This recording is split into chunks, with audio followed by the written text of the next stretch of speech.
264. 264 Ya. Okey. 48. 48. Oh, okey. Silap. Ni Isnin siang mula 265. Okey, so 264 ayat yang ke-48 Ayat yang ke-48. Kita doa sikit. Bismillahirrahmanirrahim. Rabbi shrah li sadri wa yassir li amri wahlul 'uqdatam min lisani yafqahu qawli. Rabbi yassir wa la tu'assir wa tammim bil khair. Ya Fattah wa bika nasta'in. Subhanaka la ilma lana illa ma 'allamtana innaka antal alimul hakim. Allahumma anfa'na bima 'allamtana wa 'allimna ma yanfa'una wa zidna 'ilma walhamdulillahi rabbil alamin. Jadi ayat 48. Ayatnya berbunyi la yamassuhum fiha nasabun wa ma hum minha bimukhrajin. Okey. La tidak. Terjemah la tidak. Yamassuhum menimpa mereka. Yamassuhum menimpa mereka. Fiha di dalamnya, dalam syurga. Nasabun keletihan. Nasabun keletihan. Wa dan ma tidaklah hum mereka minha daripada syurga bi kita terjemah akan, biasa bi dengan kan, kat sini bi akan, mukhrajin dikeluarkan. Okey, Puan Salasiah, terjemahkan Puan Salasiah boleh? Auzubillahi minasyaitonirrajim. Bismillahirrahmanirrahim. Tidak menimpa mereka di dalamnya keletihan dan tidak mereka daripadanya akan dikeluarkan. Okey, baik. Puan Salasiah boleh tak baca 2 ayat lagi? 3 ayat sebelumnya. 45, 46, 47. 45, 46, 47. Auzubillahi. Sesungguhnya orang yang bertakwa berada dalam syurga-syurga, taman-taman dan di dekat mata air yang mengalir. 46. Allah berfirman, masuklah ke dalamnya dengan selamat dan sejahtera. 47. Dan kami lenyapkan segala rasa dendam yang ada dalam hati mereka. Mereka menjadi bersaudara, duduk berhadap-hadapan di atas singgasana. Okey. Terima kasih Puan Salasiah. Orang bertakwa Allah janjikan syurga yang di dalamnya penuh mata air. Mereka masuk dalam keadaan aman. Dalam syurga tidak akan ada terasa hati, kecil hati, makan hati, macam-macam lagi lah kan. Mereka akan sentiasa duduk dalam berhadapan untuk berbicara, untuk bergelak ketawa, untuk berseronok sama-sama mereka. Dan mereka di dalam syurga tidak akan merasai sebarang keletihan pun. Seronok kat dunia, seronok berjalan, seronok main bola, seronok apa lagi? Seronok sembang. Kan, jumpa kawan-kawan lama, seronok sembang. Seronok. Ya. Tapi ada sampai satu tahap kita penat, kita letih. Seronok berjalan, ada letih dia. Kena rehat. Main bola ada letih dia, kena rehat. Tapi keseronokan, enjoyment yang Allah sediakan dalam syurga tidak akan menyebabkan si pemiliknya, si pelakunya akan merasa letih walaupun sedikit. Nasabun tu keletihan yang sedikit. Tidak akan merasai keletihan. Rasa letih, tapi letih tu ada, bukan tak ada langsung. Letih tu ada. Tapi keseronokan mengatasi letih sehingga seolah-olah tidak merasa letih pada diri dia. Tuan-tuan, kita dah umur macam ni, suka tak duduk keluar rumah? Dulu suka tak duduk kat luar rumah pukul 11, 12 tengah hari? Tak suka, panas. Kecuali tempat kerja tu lain. Tapi budak-budak tuan-tuan, bekas sekadar sekolah menengah pun sama. 12 tengah hari main bola lagi. Panas terik, lelak, panas terik main bola lagi. Tak panas ke? Tak letih ke? Tak. Dia rasa panas, dia rasa letih. Tapi keseronokan bermain menyebabkan panas letih tu tak ada apa bagi dia. Kita ajak main bola 12 tengah hari, tak boleh ke ajak petang-petang sikit. Malam pun okey lagi. Ni tengah hari, sorry lah. Ada rasa letih, tapi keseronokan, kegembiraan dalam syurga telah mengatasi rasa letih maka tidak ada rasa letih bagi mereka. Betul? Baik. Kat dunia ni kita akan sentiasa merasai keletihan, penat dan sebagainya. Walaupun kita orang paling baik, kita letih dalam ibadat. Walaupun kita orang paling kaya, kita letih nak menguruskan harta, kita tak payah lari pada keletihan. Orang yang dalam dunia ni dia tak perlu rasa letih, orang gila je. Dia rasa nak rehat. Dia rasa nak tidur. Itu orang gila. Orang normal macam kita, walaupun kita orang paling kaya, walaupun kita orang paling baik, kita tetap ada benda nak kena uruskan. Sekurang-kurang diri kita sendiri. Apatah lagi kalau kita ada anak, isteri, kita ada pekerjaan, bawah kita ramai pekerja, lagilah macam-macam benda nak uruskan. Waktu dalam dunia ni Allah kata, laqad khalaqnal insana fi kabad. Tadi perkataan nasobun tadi, yang kita sekarang ubah itu fati. F-A-T-I. Macam mana je dia? F-A-T-I-G-U-E. Okay. Tengok surah Al-Balad pula. Apa buat dia terjemah? Ada 3 bukan tak letih, tak silap saya kan. Biasa kita guna tayyik lah kan ni, fatigue. Kalau baca dia, Puan Siti Nurhaliza boleh?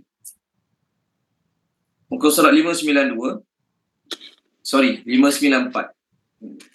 Ayat 4. 594 ayat 4. Bismillahirrahmanirrahim. Sesungguhnya kami telah menciptakan manusia berada dalam keadaan susah. Susah tu betul dia toil. T-O-I-L, toil. Toil itu letih juga kan? Betul kan tuan-tuan? Toil. T-O-I-L. Letih juga. Betul? Ada siapa-siapa nak tolong bahasa Inggeris saya? Fatigue, letih. T-O-I-L pun letih juga. Tak silap saya Kak Rabi tahu letih juga. Okay. Tengok muka surat. Satu lagi perkataan letih. Weariness. Tolong baca Puan Samiah. Boleh Puan Samiah. Page 438. Ayat 34, 33, 34, 35. 33, 34, 35. Boleh? 438. Ya, 438. Ayat 33, 34, 35.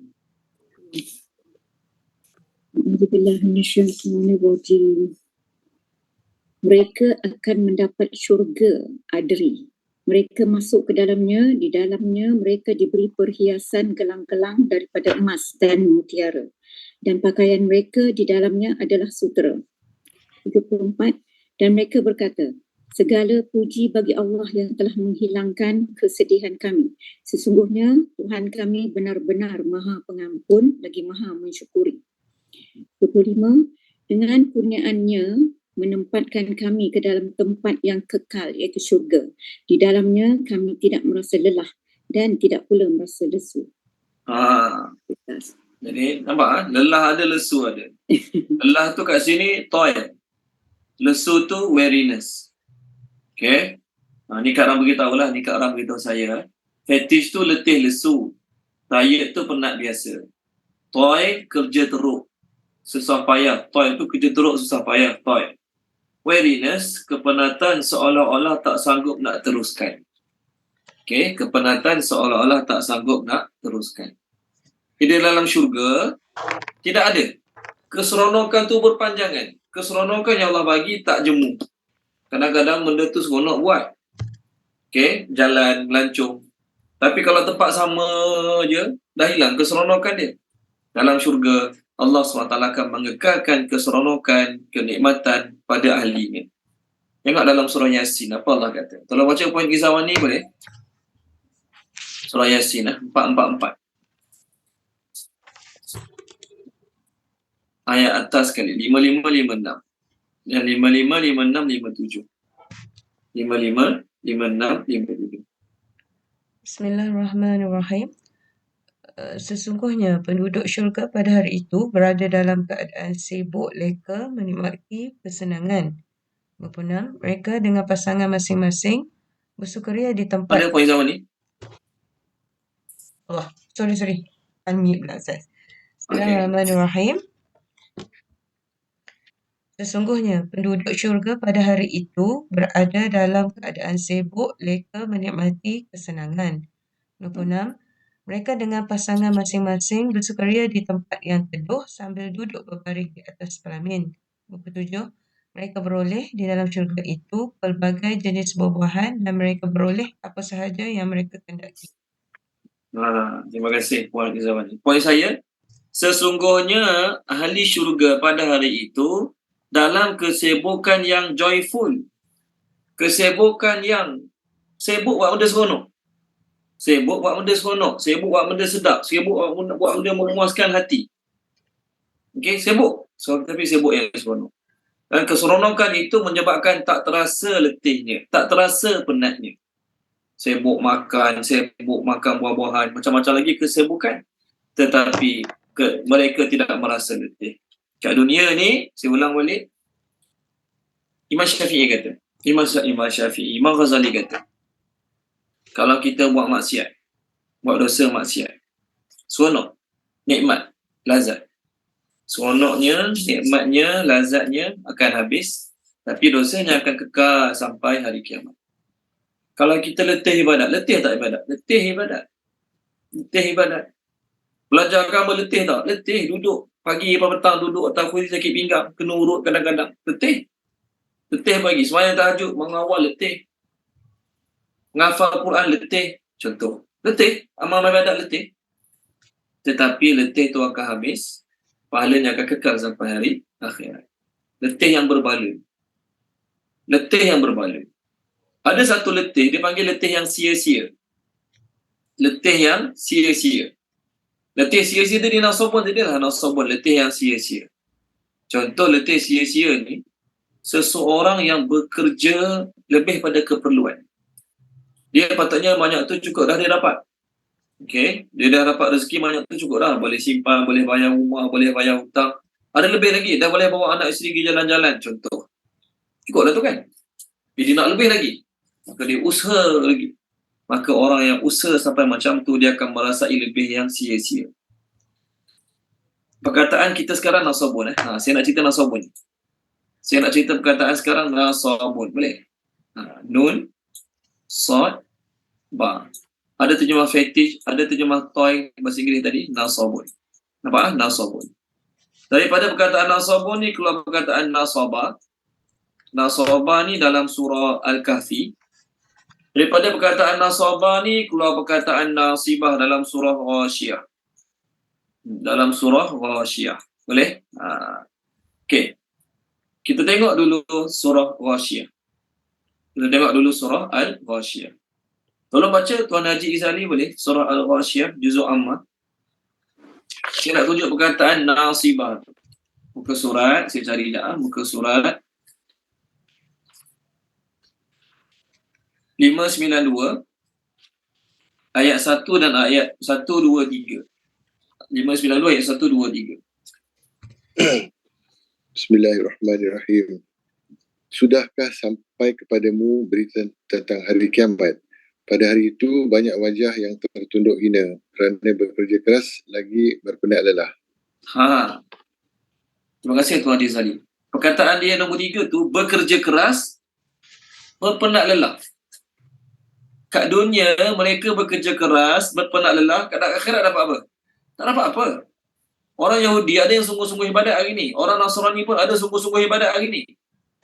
Ada yang puasa, ada yang tak makan khinzir, ada tak berzina, orang Yahudi hari ni lah. Yang baca Taurat hari-hari istiqamah, yang sembahyang ikut cara mereka hari istiqamah. Orang Nasrani pun sama juga, yang padri yang tak kahwin tu, perempuan-perempuan yang pakai tudung kat biara-biara tu. Apa dia panggil tak tahu nama dia? Lupa lah. Perempuan-perempuan tu yang tak kahwin, tak ada ibadat-ibadat dia buat. Kat akhirat apa dapat? Keletihan mereka tahan nafsu kat dunia, keletihan mereka ikut cara ibadat yang salah kat dunia ni, kat akhirat hanyalah dapat letih yang sia-sia. Nun. Nun. Nan. Nan. Rahib.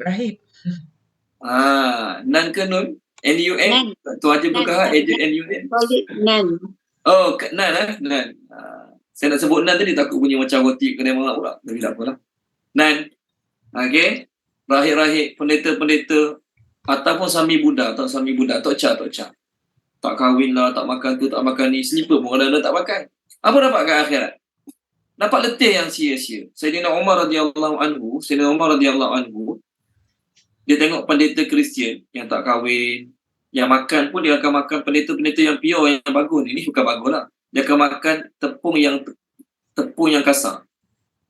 Kita sekarang makan tepung halus kan, tepung halus. Sedaplah makannya. Pendeta-pendeta ni dia makan tepung-tepung yang kasar. Walaupun dia boleh beli tepung-tepung yang halus, tapi dia nak latih diri dia zuhud konon-kononnya. Dia makan tepung-tepung yang kasar. Jadi Sayyidina Umar radhiyallahu anhu tengok pendeta-pendeta tu menangis. Tengok pendeta menangis. Orang lain tanya, ya wahai Umar, kenapa Tuhan menangis? Sayyidina Umar kata, bila aku tengok pendeta-pendeta tu, aku teringat ayat Quran, amilatun nasibah. Mereka bekerja keras, letih, tapi letih yang tidak bermanfaat langsung bagi mereka. Kesian. Lagi baik mereka tu tukar pakaian, enjoy cukup-cukup. Buat dosa sepenuhnya, buat dosa sehabis-habisan. At least pernah juga rasa kenikmatan enjoyment kat dunia ni. Ni kat dunia tahan nafsu, kat akhirat apa pun tak ada. Jadi letih yang sia-sia nasibah. Boleh? Okey, sekarang kita nak masuk surah Kahfi pula. Nak tunjuk perkataan nasobar. Yang cerita pasal ni Mufti Taqi Usmani, pengarang kitab Ma'ariful Quran, orang Pakistan. Mufti Taqi Usmani ataupun Rafiq Usmani, salah seorang pula. Tolong baca dia boleh, Puan Suraya Haidar. Surah Kahfi, surah Kahfi. Muka surat 300. Muka surat 300 ayat 60, 61, 62. 60, 61, 62. Boleh?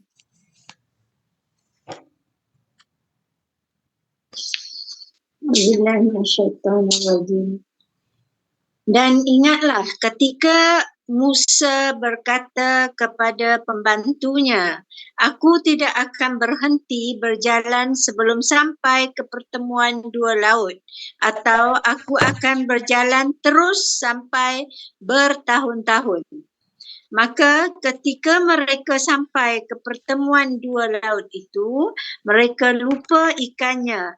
Lalu ikan itu melompat mengambil jalannya ke laut itu.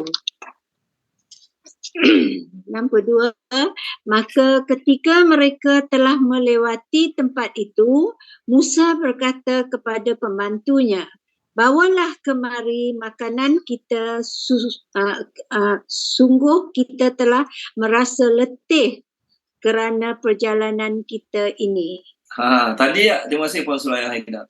Ayat yang ke-60, 62, 60. Selagi tak jumpa, kita akan berjalan walaupun bertahun-tahun. Selagi tak jumpa tempat tu, kita akan terus berjalan walaupun ambil masa bertahun-tahun tadi. Tapi tak sampai setahun, tak sampai beberapa hari, ambil makanan kita tu dah rasa penat lah. Nasabah. Penat kan? Ayat 62 surah Al-Kahfi muka surat 301 tu ada nasabah. Jadi tuan-tuan, ni ditulis oleh Mufti Taqi Usmani. Kenapa Nabi Musa rasa letih? Sedangkan tadi masa semangat dia kata nak berjalan, selagi tak jumpa, tetap akan cari sampai bertahun-tahun. Kenapa sekarang dia rasa letih?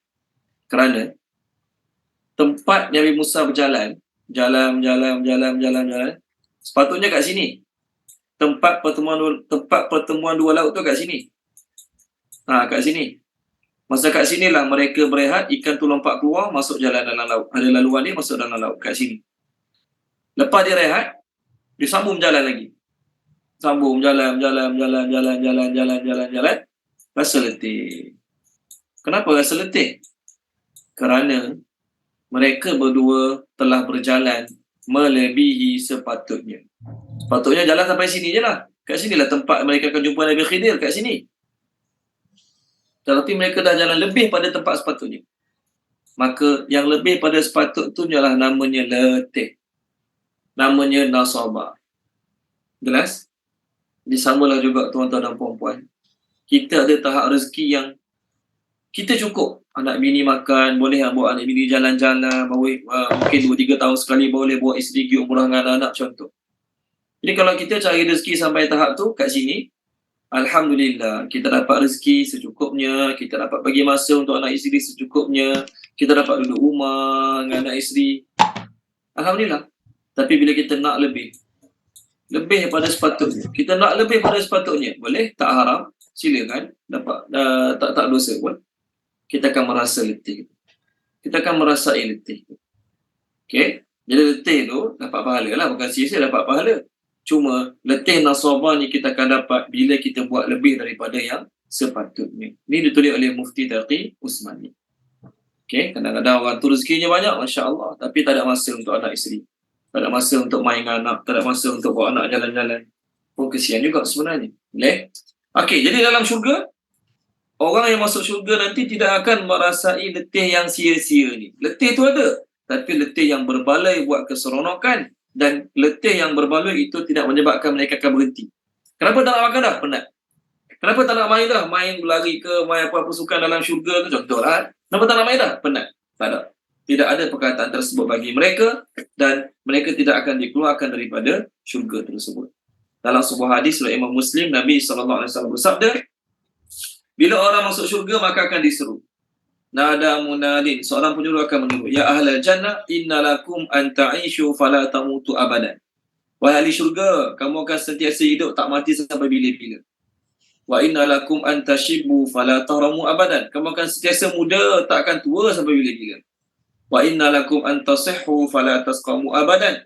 Kamu akan sentiasa sihat, tak akan dapat apa-apa penyakit pun sampai bila-bila dalam syurga nanti. Wa innalakum an tan'amu fala tayasu fala tabasu abadan. Kamu akan sentiasa beroleh nikmat dan kamu tidak akan jemu. Tidak ada istilah jemu, tidak ada istilah boring, tidak ada istilah puah dah. Kenapa tak main puah dah? Kadang-kadang anak-anak bawa pergi taman permainan, bawa pergi dekat playground mana-mana. Lepas kerja nak main je tak nak dah, nak balik anak-anak. Walaupun masa mula-mula itu excited, seronok. Suruh makan tak nak makan, bagi air tak nak air, seronok main. Tapi sampai satu tahap anak yang seronok tadi dia akan penat. Tak nak main dah. Nak balik dah. Ada yang letih kat dunia ni. Samalah juga kanak-kanak ke dewasa ke mana-mana ke ada letih. Tapi dalam syurga tidak ada langsung keletihan tersebut. Jadi rugilah orang yang letih kat dunia tapi tak dapat rehat ke akhirat. Beruntunglah orang yang letih kat dunia. Letih buat apa? Letih amal ibadat, letih kumpul pahala, letih cari rezeki untuk anak isteri. Tuan-tuan, cari rezeki letih untuk anak isteri pun dapat pahala tau. Dapat pahala satu. Pengampunan dosa pun dapat juga.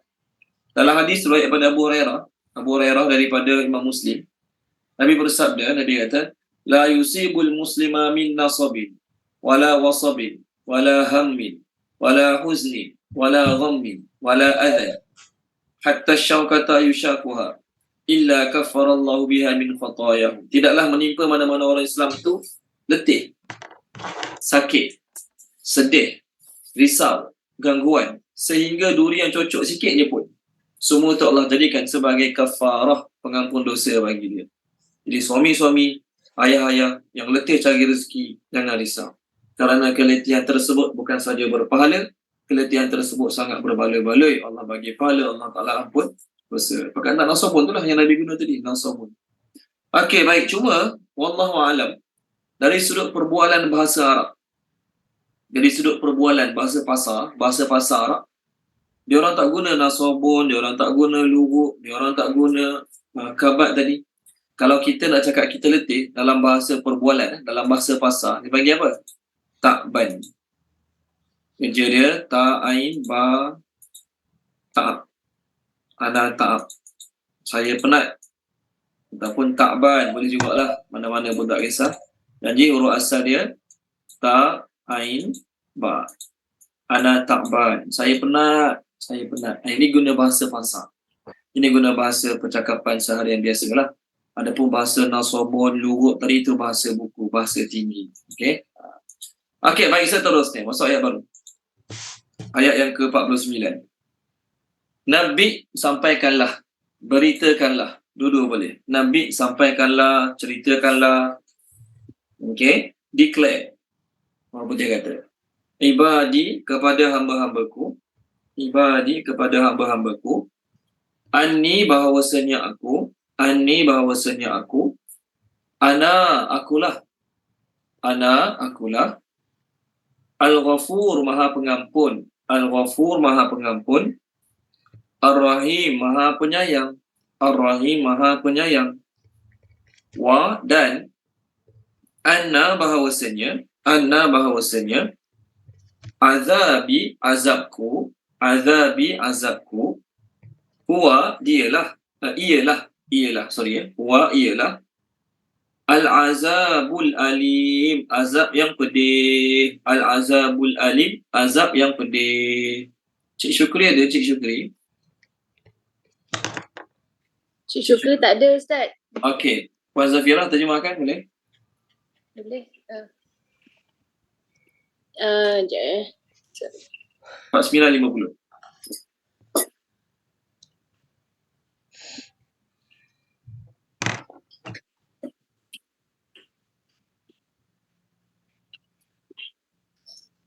Kabarkanlah kepada hamba-hambaku, wahai Muhammad, bahawa akulah yang maha pengampun lagi maha mengasihani bagi mereka yang bertaubat dan beramal soleh. Dan bahawa azabku ialah azab yang tidak terperi sakitnya bagi mereka yang tetap dalam kederhakaan. Okey, terima kasih Puan Zafirah Kamarudin. Sekarang dah habis bab syurga tadi, masuk ayat baru pula. Dua ayat yang kita bincang ni dipanggil targhib dan tarhib. Dua ayat kita bincang ni dipanggil targhib dan tarhib. Dah dengar kan perbincangan ni sebelum ni? Apa makna targhib? Memberi harapan, memberi galakan. Targhib, targhib, ghain, ya, ba, targhib, memberi galakan, memberi harapan. Satu lagi tarhib, memberi amaran, menakut-nakutkan. Banyak tempat dalam Quran, dua-dua ni didatangkan secara berdekatan. Sama ada yang ni dulu ataupun yang ni dulu, tak kisah. Tapi dua-dua ni biasanya didatangkan berdekatan. Pertama, tarhib. Maksud tarhib, beri harapan. Jadi ayat 49 tu Allah bagi harapan. Cakap pada semua hamba-hamba yang masih hidup, walaupun banyak buat dosa, walaupun banyak buat maksiat, jangan putus asa. Kerana apa? Aku maha pengampun, maha penyayang. Selagi kau hidup atas muka bumi, walaupun dosa kau sepenuh langit dan sepenuh bumi, tetapi walaupun dosa kau sepenuh langit dan sepenuh bumi, tetapi bila kau minta ampun pada Allah Subhanahu Wa Taala, Allah Ta'ala tetap akan ampunkan dosa kau. Jangan putus asa. Jangan kata aku tak ada harapan, adalah dosa aku banyak sangat.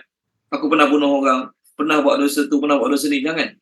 Selagi hidup, selagi boleh bernyawa, selagi boleh bernafas, selagi matahari tak terbit daripada sebelah barat, maka selagi itulah jangan putus asa daripada rahmat Allah, kerana Allah Subhanahu Wa Taala maha pengampun, maha penyayang. Itu dipanggil targhib. Tapi dalam masa yang sama, jangan ambil kesempatan. Tak apa, buat je dosa. Okey? Nanti lepas kita buat dosa, kita taubatlah, Allah akan maha pengampun, maha penyayang. Jangan ambil kesempatan. Kerana apa? Ayat lepas tu, wa anna azabi huwal azabul alim. Jangan ambil kesempatan. Takut nanti lepas buat dosa tak sempat taubat, mati dulu. Azab Allah jangan main-main. Azab Allah bukan benda boleh buat main-main, bukan benda boleh buat lawak-lawak. Kerana bila azab Allah kena pada seseorang, orang tu akan merasa azab yang paling pedih, yang tak pernah dirasai langsung kat dunia ni. Itu panggil tarhib. Boleh dipanggil tarhib. Kadang-kadang syaitan nak tipu kita. Syaitan kata apa? Tak apa, buat je dosa. Ustaz-ustaz ceramah, ustaz-ustaz kata Allah maha pengampun. Kan dosa boleh diampunkan. Kerana tertipu dengan nama Allah maha pengampun, maha penyayang, kita yang belum buat dosa berani nak buat dosa. Sedangkan tarhib ni, ayat Allah kata dia pengampun ni, nak beri harapan pada orang yang telah buat dosa sebelum ni, jangan putus asa. Allah boleh ampunkan kau. Tapi syaitan guna nama Allah Al-Ghafur Ar-Rahim ni untuk kita berani buat dosa. Buat je, nanti minta ampun lah. Allah kan maha penyayang. Bahaya tu, bahaya. Dalam surah Al-Infitar ayat 6. Dalam surah Al-Infitar ayat 6. Allah berfirman, Ya ayyuhal insan, ma gharraka bi rabbikal karim. Wahai manusia, apakah yang telah memperdayakan kamu daripada Tuhanmu yang maha mulia? Apa sebab kita terpedaya? Ada 3 sebab. Salah satunya, kita tak bincang 3-3. Salah satunya, kita terpedaya kerana sifat Allah yang maha mulia itulah. Apa dia? Pengampun, penyayang, tidak lekas mengazab, tidak lekas memberi balasan buruk. Kita dah lama buat dosa maksiat, tak kena apa-apa pun. Kita dah lama buat dosa maksiat, tak kena apa pun, tak ada musibah pun. Hidup okey je. Itu kerana apa? Karimnya Allah, mulianya Allah. Bukan jenis cepat marah, cepat memberi balasan, cepat bagi azab, bukan. Tapi kita telah tertipu dengan sifat tersebut menyebabkan kita tak rasa bersalah buat dosa. Masalah. Okey, dipanggil tarhib untuk beri galakan. Yang kedua, tarhib beri ancaman. Penceramah, pendidik, penasihat, mak ayah, guru-guru kena main dua-dua sekali. Maksud kena main tu, ada masa kena beri galakan. Tapi nampak beri galakan tak jadi, bagi ancaman sikit. Beri galakan pada anak. Kalau abang dapat nombor 1, ayah buat pergi jalan-jalan. Dapat nombor 1, 2, 3, kita pergi Legoland contoh. Dapat 1, nombor 2, nombor 3, kita pergi mana-mana lah tempat abang nak pergi, main seronok-seronok, ayah bawa. Tengok-tengok periksa hujung tahun, tetap tidak memuaskan. Bagi lagi tarik, bagi lagi galakan harapan. 4-5 kali bagi, nampak tak sungguh-sungguh pun dia belajar, bagi ancaman. Periksa kali ni kalau abang tak dapat nombor 10 ke bawah, tak dapat nombor 10, 1 sampai 10, tahun depan dia belanja kena kurangkan, dan telefon boleh pegang seminggu sekali, contoh. Ancaman lagi. Ancaman. Jadi dah bagi galakan tak jadi, sekali-sekala bagi ancaman. Allah Ta'ala biasa buat macam ni. Ayat-ayat yang berdekatan, ancaman ada, galakan pun ada. Kalau baca dia Puan Sharifah Husna boleh, muka surat 150 ayat bawah sekali. Baik Ustaz. Dalam muka surat tu ada ancaman dan juga ada galakan ataupun harapan. 150 ayat bawah sekali. Ayat terakhir surah Al-An'am.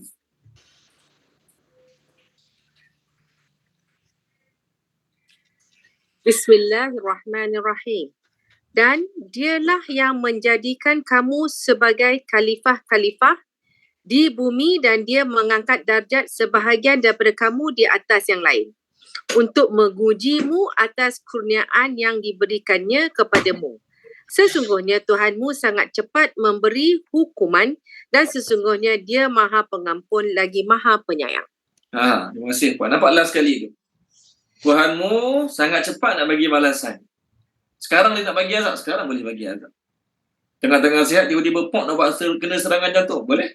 Tengah-tengah sihat, segar, gelap-gelap, pok kena serut terus, boleh? Tak ada tanda-tanda langsung, tak ada simptom langsung.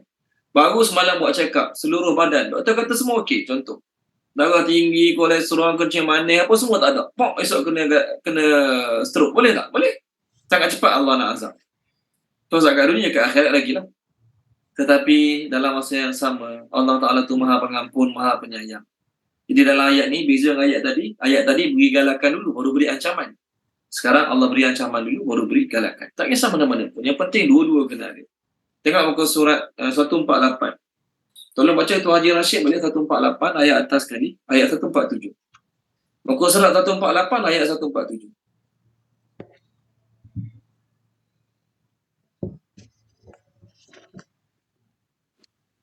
Bismillahirrahmanirrahim.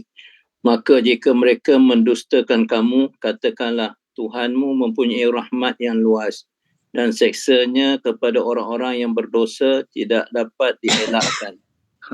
Tengok. Terima kasih Tuan Haji Rashid. Nampak dalam ayat ni? Pertama, harapan. Kamu banyak buat dosa. Allah boleh ampunkan kamu kerana rahmat Allah tu luas. Tapi kalau kamu ketegak, degil, tak nak taubat juga, azab Allah, bila Allah bagi azab tersebut tak dapat ditolak, tak dapat dielakkan daripada orang-orang yang berdosa. Ini dua-dua ada. Ancaman ada, galakan pun ada, ancaman ada, harapan pun ada. Jadi kita mak ayah, guru-guru, kena ada dua-dua. Tak boleh beri harapan. Sekali-sekala kena takutkan. Sekali-sekala kena beri ancaman. Supaya sedar, supaya takut. Dan cakap elok-elok, dan nasihat elok-elok, nampak tak nak berubah, bagi sikit ancaman dulu. Mudah-mudahan dia berubah. Okey, baik. Itu yang pertama. Yang kedua kita nak bincang dalam dua ayat ni. Ni saya jumpa dalam minggu lepas lah, saya baca tafsir Sawi, dia kata apa? Dalam ayat ni Allah sebut dua sifat dia. Pertama, ampun. Yang kedua, pertama ampun dan juga tadi sayang. Ampun dan penyayang. Okey, ampun dan penyayang. Boleh penyayang. Saya tulis ringkas lah, ampun dan penyayang. Yang kedua azab. Betul? Azab. Untuk pengampun dan penyayang ni, Allah menamakan diri dengan nama pengampun. Allah panggil dia Ghafur. Ghafur ni pengampun, tukang bagi ampun. Rahim, penyayang. Nampak Allah guna kat depan untuk tunjuk dia tu. Pengampun, penyayang, penerima taubat, pemberi maaf. Untuk nama Allah. Dipanggil isim fa'il. Dalam grammar bahasa Arab dipanggil isim fa'il. Dia dua. Allah Ta'ala dia dua. Dalam perbuatan beri ampun, Allah Ta'ala dia dua. Perbuatan memberi kasih sayang, Allah Ta'ala dia dua. Tapi untuk azab, tuan-tuan, untuk azab, Allah tak sebut pun, aku mengazab. Allah tak guna perkataan aku mengazab. Dalam ayat ni Allah kata aku pengampun penyayang. Tapi Allah kata azabku amat pedih. Boleh tak kalau kita panggil Allah tu pengazab? Boleh tak kalau kita panggil Allah tu pembinasa? Boleh ke tak boleh tuan-tuan dan puan-puan? Boleh ke tak boleh? Boleh. Saya nak tanya. Boleh. Boleh. Terima kasih Puan Syirifah senang. Boleh, memang boleh pun. Sebab berapa banyak orang kena azab sebelum ni? Siapa yang azab mereka? Allah. Berapa banyak kaum-kaum yang Allah Ta'ala binasakan sebelum ni? Siapa binasakan mereka? Allah. Allah pun guna. Wa kam ahlakna. Berapa banyak kampung-kampung kami telah binasakan. Berapa banyak negeri kami telah binasakan. Tapi Allah tak pernah letak nama dia.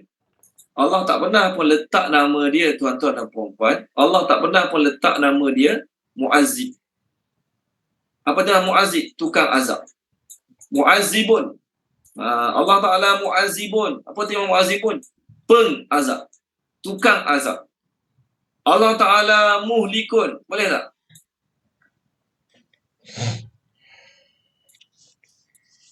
Okey. Pembinasa. Boleh? Tetapi Allah tidak menamakan diri dia Mu'azzibun, Muhlikun. Kerana apa? Tak namakan diri dia. Kerana Allah Ta'ala punya rahmat lagi banyak pada mengazab orang. Seorang tu akan dipanggil pemarah. Seseorang tu akan dipanggil pemarah bila tiap-tiap hari dia marah. Kita kerja dengan dia bos kita. Hari-hari dia marah. Benda kecil-kecil pun dia nak marah. Maka tu kita panggil dia pemarah. Setuju? Setuju. Tapi kalau bos kita tu dalam 2 bulan baru sekali dia marah. Boleh tak kita panggil dia pemarah? Bos kita tu pemarah. Kenapa? Semalam dia marah saya. Sebelum semalam bila last dia marah awak? 3 bulan lepas. Orang tu tak layak dipanggil pemarah kalau dia marah 2 bulan sekali, 3 bulan sekali. Okey. Ni kalau hari-hari dia marah, yes, dia pemarah. Allah Ta'ala pun tak dipanggil pengazab. Kenapa? Bukan hari-hari Allah azab. Yang berlakunya hari ni, hari-hari Allah ampunkan orang. Hari-hari Allah bagi peluang pada kita yang buat dosa maksiat. Hari-hari Allah bagi peluang pada kita yang semayang tak jaga awal waktu. Hari-hari Allah bagi peluang pada kita yang mata tengok maksiat, telinga dengar maksiat, mulut cakap maksiat. Kita masih boleh hidup macam biasa, makan nasi macam biasa. Itu kerana apa? Allah sebut, rahmati wasi'at kulla syai'. Rahmat aku meliputi segala sesuatu. Ya, Allah mengazab kadang-kadang. Allah membinasakan kadang-kadang. Yang kebanyakan masanya apa dia? Allah mengampunkan. Kebanyakan masanya apa? Allah memaafkan. Walaupun orang tak minta ampun, tak minta maaf, Allah boleh maafkan. Kita buat dosa maksiat, kadang-kadang kita akan minta ampun pada Allah pun, tapi Allah boleh maafkan. Sebab tu dalam ayat ni Allah tak guna nama pengazab untuk diri dia. Kerana apa? Allah sifat utama dia memaafkan, mengampunkan, menerima taubat. Azab tu sekali-sekala jarang-jarang kat dunia. Dan pun kat akhirat, orang yang masuk dalam azab Allah memang dia kena azab lebih-lebih dia lah. Okey, habis sebab tu. Habis sebab itu. Okey, sambung ayat seterusnya. Perkataan Nabi, nak terangkan. Allah cakap pada Nabi Muhammad, Nabi. Beritahulah. Declare. Nun, ba, ya, hamzah, Nabi. Daripada perkataan Nabi ni, tuan-tuan dan puan-puan, keluarlah perkataan surah An-Naba. Juzuk Amma, surah pertama dipanggil surah An-Naba. Nun, ba, hamzah, nun, ba, ya, hamzah. Samalah. Daripada dua perkataan ni, keluarlah perkataan Nabiyun. Nun, ba, ya, Nabiyun. Sebenarnya perkataan asal dia Nabiun, tukang sampaikan berita, tukang sampaikan maklumat daripada Allah. Orang Arab dia malah nak sebut Nabiun, hamzah dia buang, ganti dengan sabdu jadi Nabiyun. Ini perkataan Nabi. Perkataan Nabi berasal pada perkataan Naba'a. Naba'a berita. Nabi pembawa berita, pembawa maklumat. Boleh? Jadi Allah cakap pada Nabi Muhammad, Nabi sampaikan pada hamba-hambaku. Aku ni pengampun, penyayang. Tapi kena ingat, jangan ambil kesempatan untuk buat dosa banyak-banyak, untuk tangguh-tangguh taubat. Kerana azabku bila dia datang, kat dunia pedih, kat akhirat lagi-lagi pedih. Kat dunia pedih, kat akhirat lagi-lagi pedih. Okey, baik. Sekarang Allah nak cerita pada kita tentang orang-orang yang kena azab pedih kat dunia. Sekarang, ayat 51 kita nak masuk ni, Allah nak cerita contoh-contoh umat-umat yang dapat azab yang pedih kat dunia. Itu kaum Nabi Lut alaihi salam. Okey, sama ayat baru 51. Wa dan nabbi'hum, berilah berita gembira, sampaikanlah berita kepada mereka. Nabbi'hum, sampaikanlah berita kepada mereka, kepada kaum Nabi Muhammad lah ni ya. An tentang Dhaifi Ibrahim, tetamu Nabi Ibrahim. Dhaifi Ibrahim, tetamu Nabi Ibrahim. Kita bahasa Melayu ada perkataan dif kehormat. Jadi perkataan dif dalam bahasa Melayu itu ni perkataan dia. Dhaif, tetamu. Okey. Dhaifi Ibrahim, tetamu Ibrahim. Teruskan lagi. Is ketika dakhalu, mereka masuk. Alaihi, ke atasnya, ke atas Nabi Ibrahim. Alaihi, ke atasnya, ke atas Nabi Ibrahim. Maka qalu, mereka berkata salaman, kesejahteraan. Qala, dia telah berkata, dia Nabi Ibrahim. Qala, dia telah berkata, Inna sesungguhnya kami, minkum, daripada kamu, wajilun, merasa takut. Okey, terjemahkan dia. Tuan Haji Abdul Kahar terjemahkan boleh? Tuan Haji Abdul Kahar.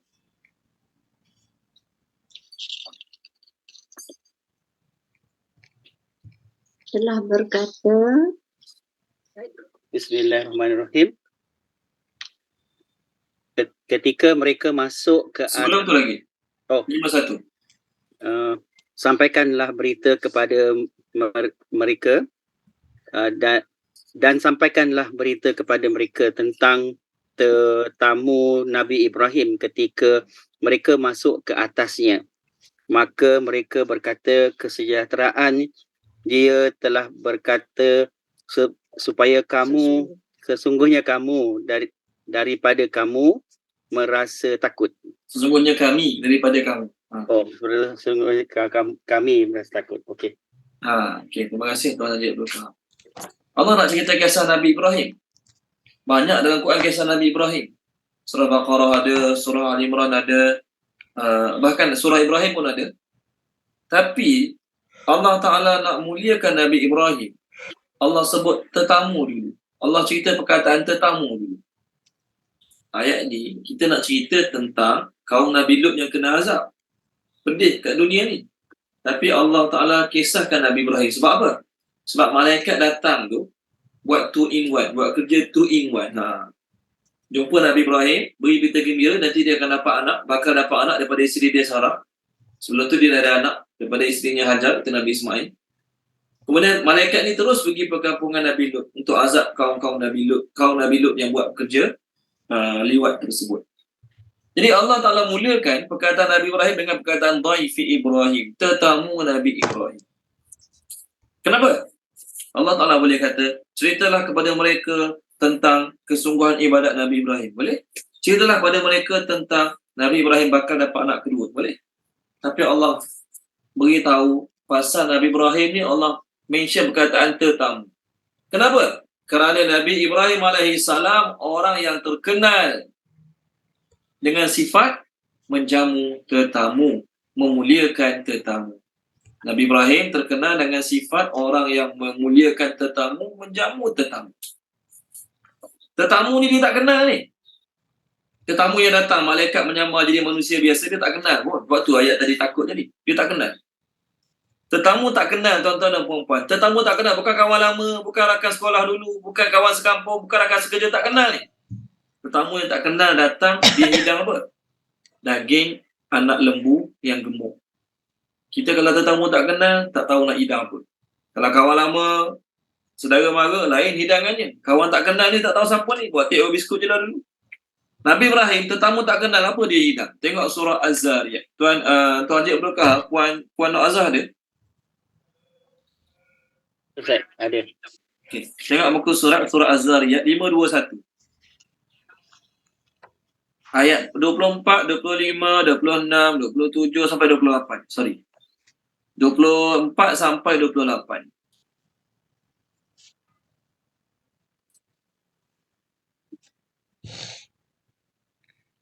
Page 521. A'udzubillahi minasyaitonirrajim. 24 Ya. Tahukah kamu Muhammad cerita tetamu Nabi Ibrahim alaihissalam, yakni malaikat-malaikat yang dimuliakan? Ingatlah ketika mereka masuk ke tempatnya lalu mengucapkan salam. Ibrahim menjawab, salam. Mereka itu orang-orang yang belum dikenalinya. Maka dengan diam-diam dia, yakni Ibrahim, pergi menemui keluarganya, kemudian dibawanya daging anak lembu yang gemuk dibakar. Lalu dihidangkan kepada mereka tetapi mereka tidak mahu makan. Ibrahim berkata, mengapa tidak kamu makan? Maka dia, yakni Ibrahim, berasa takut terhadap mereka. Mereka berkata, janganlah kamu takut. Dan mereka memberi kabar gembira kepadanya dengan kelahiran seorang anak yang alim, yakni Ishak. Terima kasih Puan Nur Azhar. Kita bak takut-takut tu biar dulu. Bak ni, melayan tetamu ni. Ayat 25, Nabi Ibrahim kata, awak ni orang tak kenal. Who are unknown people? Kamu ni orang tak kenal ni. Tapi tetamu yang tak kenal tu, dia cakap pada isteri dia, okey, tolong sediakan makanan untuk tetamu ni. Apa makanan dia? Daging anak lembu gemuk yang dibakar, dipanggang. Bukan biskut kering, bukan roti canai biasa ni. Tetamu tak kenal, mungkin dia beritahu masa tu isteri dia ataupun dia dah latih awal lagi isteri dia. Tetamu datang je, terus bagi makanan terhebat, tersedap, termahal yang ada kat rumah kita. Ni, sebab tu dia terkenal dengan nama layan tetamu tu. Ayat 24 pun sama, perkataan tetamu juga kat sini. Ayat kita sekarang pun tetamu juga. Kenapa? Nabi Ibrahim hebat melayan tetamu. Tetamu tak kenal pun dia terus bagi makanan yang terbaik yang ada kat rumah dia. Kita tengok orang. Kalau tetamu tu baik, kita masak lain sikit. Kalau tetamu tu tak kenal, tetamu tu entah siapa-siapa datang tak tahu, tetamu tu nak datang nak jual barang pula tu. Tetamu tu datang nak offer insurans lah, nak offer masuk insurans dia lah, nak suruh masuk dia punya bisnes, jual air lah, jual kopi lah, contoh lah ni Kita lagi datang nak layan siapa entah nak jual produk entah apa-apa kat aku ni. Jadi kita hidang air kosong dengan biskut, contoh. Tak salah, tak berdosa pun. Tapi nak tiru Nabi Ibrahim ni, sifat dia melayan tetamu, dia bagi yang terbaik untuk tetamu dia. Walaupun tetamu tak kenal. Nabi sebut dalam sebuah hadis, Nabi kata apa tu?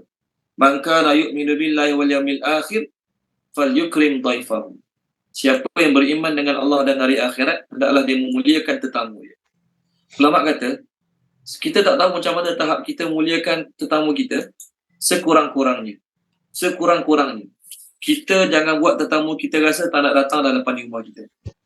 Kita buat lebih kurang dengan dia, nak layan tak nak layan, nak cakap tak nak cakap. Sehingga tetamu tu keluar pada rumah kita dengan perasaan, apa ni tak nak datang ni, lagi dalam rumah dia.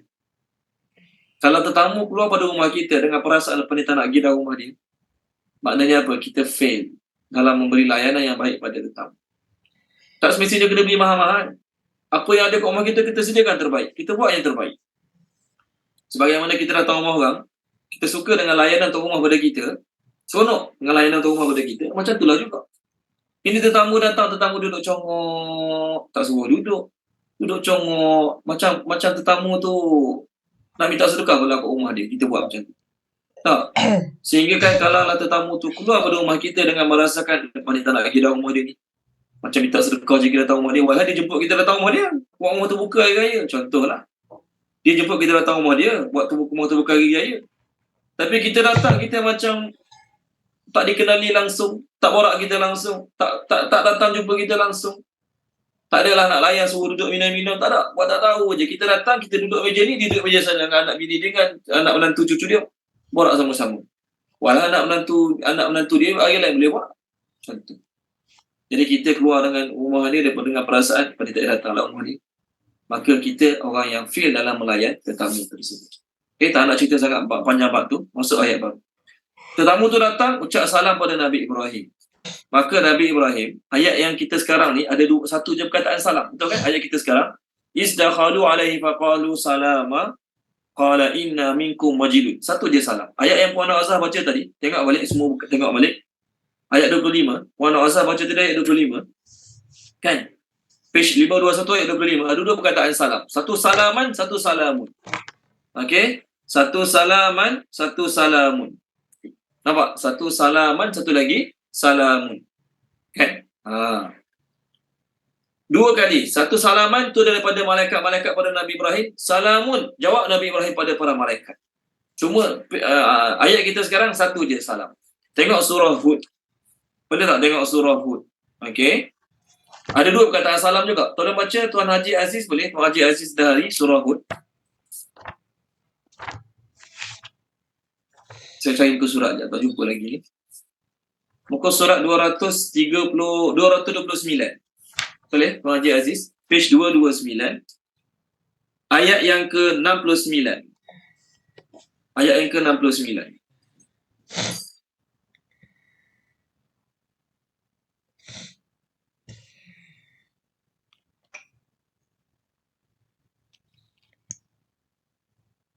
Ada Tuan Haji Aziz?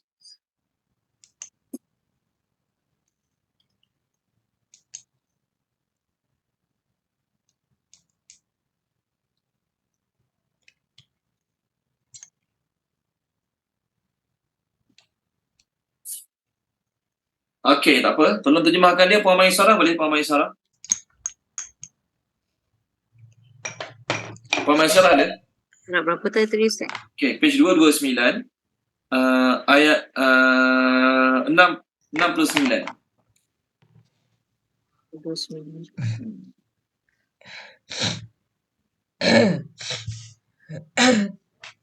Allahu Akbar. 69. Ya. Dan para utusan kami, yakni para malaikat telah datang kepada Ibrahim dengan membawa kabar gembira. Mereka mengucapkan selamat. Dia Ibrahim menjawab, selamat atas kamu. Maka tidak lama kemudian Ibrahim menyuguhkan daging anak sapi yang dipanggang. Okey. Terima kasih Puan Maisarah.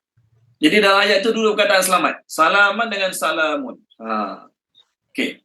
Nak terang sikit. Salaman salamun. Apa beza baris atas dengan baris depan? Kalau baris atas, salaman tu maksudnya malaikat hanya ucap perkataan salaman. Berhenti. Salaman maksudnya berhenti dah. Salam sikit je. Salamun ni dalam grammar menunjukkan satu kata-kata yang tak terhenti kat sini. Ada lagi lepas tu. Lepas salam tu ada lagi perkataan lain. Maknanya malaikat ucap perkataan salam yang paling simple kepada Nabi Ibrahim. Tetapi Nabi Ibrahim membalas salam para malaikat dengan balas yang lagi baik. Kalau kita perasan tak, banyak ayat Quran berhenti dia macam ni. Belakang dia belakang dia kebanyakan berhenti dengan dipanggil mad iwad ni. Banyak ayat Quran. Jadi bila sebut salama dah stop kat situ je lah, salama. Tapi Nabi Ibrahim ucap salamun. Maksud salamun tu ada benda lagi ni. Ada perkataan lepas tu nak sambung lagi ni. Lepas salamun ni ada perkataan lain nak disambung ni. Cuma tak ceritalah dalam ayat ni. Perkataan nak disambung. Ini menunjukkan dari sudut grammar, ucapan salam malaikat ringkas pada Nabi Ibrahim. Sedangkan jawab salam Nabi Ibrahim kepada malaikat-malaikat yang dia tak kenal tadi tu adalah jawapan yang lagi panjang. Itu beza salaman dengan salamun. Dari sudut terjemah sama je lah. Tak. Tanwin kat belakang baris atas satu, dua di atas, dan satu lagi dua di depan memberi makna yang berbeza. Kita pun sama juga. Allah perintahkan, kalau orang bagi salam pada kita, kita jawab yang sama dengan dia ataupun lagi baik. Ini perintah Allah. Tolong baca Puan Nur Hidayah boleh? Tolong baca Puan Nur Hidayah. Puan Nur Hidayah Ahmad, tolong baca. Maaf Ustaz. Sambungan daripada tadi ya surah Hud . Bukan, sorry. Page 91 ayat bawah sekali. Page 91 ayat bawah sekali. Satu-satu. Sekejap Ustaz. 91-86 . Ya, betul. Okay, bismillahirrahmanirrahim. Dan apabila kamu dihormati dengan sesuatu, itu salam, penghormatan, maka balaslah penghormatan itu dengan yang lebih baik atau balaslah penghormatan itu yang sepadan dengannya. Sesungguhnya Allah menghitung segala sesuatu. Terima kasih Puan Nur Hidayah. Kalau orang beri salam pada kamu, balas lagi baik. Dia bagi salam, Assalamualaikum. Kita jawab, Waalaikumsalam warahmatullahi. Kalau dia bagi salam, Assalamualaikum warahmatullahi. Kita jawab panjang lagi, Waalaikumsalam warahmatullahi wabarakatuh. Ini perintah Allah. Tapi kalau dia bagi Assalamualaikum, kita pun Waalaikumsalam. Tak apa. Tak ada masalah pun. Tapi Allah kata, bila nak jawab, jawab lagi baik pada orang yang bagi salam. Itulah yang dilakukan oleh Nabi Ibrahim alaihissalam. Okey, baik. Kemudian lepas Nabi Ibrahim jawab salam, Nabi Ibrahim kata, kami berasa takut. Kami berasa takut. Kenapa Nabi Ibrahim rasa takut? Sebab biasanya tetamu ni bila kita hidang makan, suruh makan, dia makan. Bila kita hidang makanan pada tetamu, kita cakap pada dia, jemput makan, sila makan, dia makan. Tapi tetamu-tetamu ni tadi tangan tak pergi pun kat makanan. Tangan tak sentuh makanan tersebut. Maka Nabi Ibrahim mula rasa takut. Maksud rasa takut tu, dia orang ni datang nak buat apa kat aku ni? Dia orang datang ni niat apa datang kat aku ni? Datang nak buat benda apa kat aku ni? Baik. Timbul soalan. Dia Nabi Allah, kekasih Allah, dekat dengan Allah. Macam mana boleh rasa takut? Kekasih Allah, dekat dengan Allah, kan? Siap kena campak dalam api sebelum ni tak terbakar. Sebelum ni pernah kecampak dalam api tak terbakar sebelum ni. Tapi tiba-tiba takut dengan orang tak makan makanan kat rumah dia. Macam mana nak jawab? Ada siapa nak cuba jawab? Siapa boleh jawab? Boleh balik awal malam ni.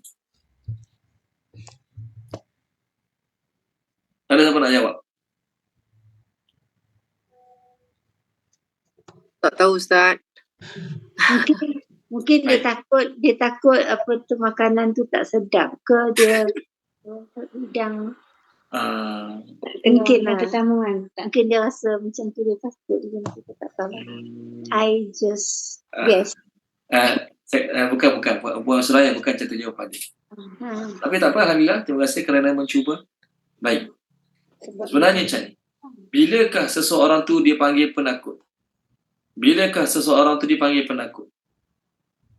dia bertindak mengikut perasaan takut dia, baru dia panggil penakut.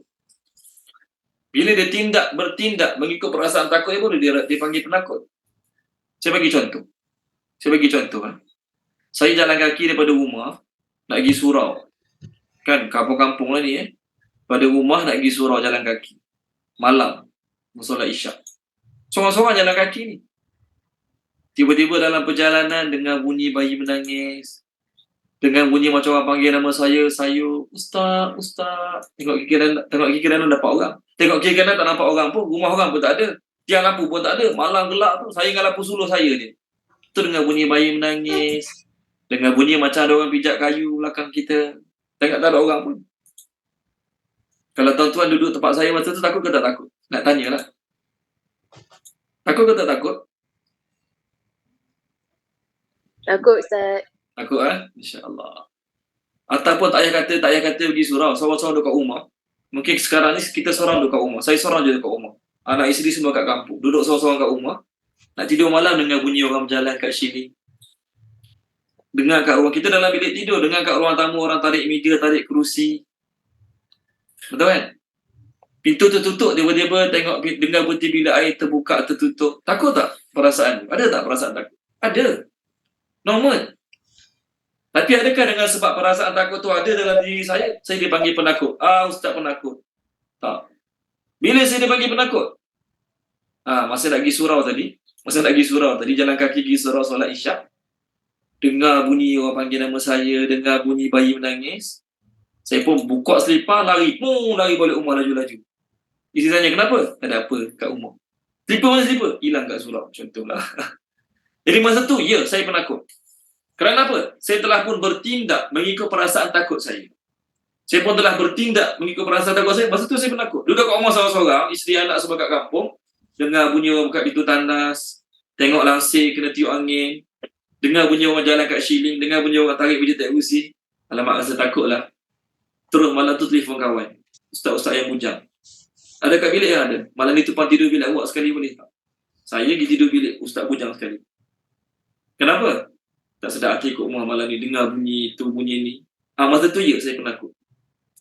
Kenapa? Saya telah pun bertindak mengikut perasaan takut saya. Tapi kalau saya duduk kat rumah seorang-seorang, dengar bunyi orang tarik meja, tarik kursi, dengar bunyi orang jalan atas shilling, saya kata apa? Suka hati hang, aku nak tidur. Anak buat bising suka hati hang, tapi jangan sampai aku ganggu tidur. Jangan sampai ganggu aku tidur.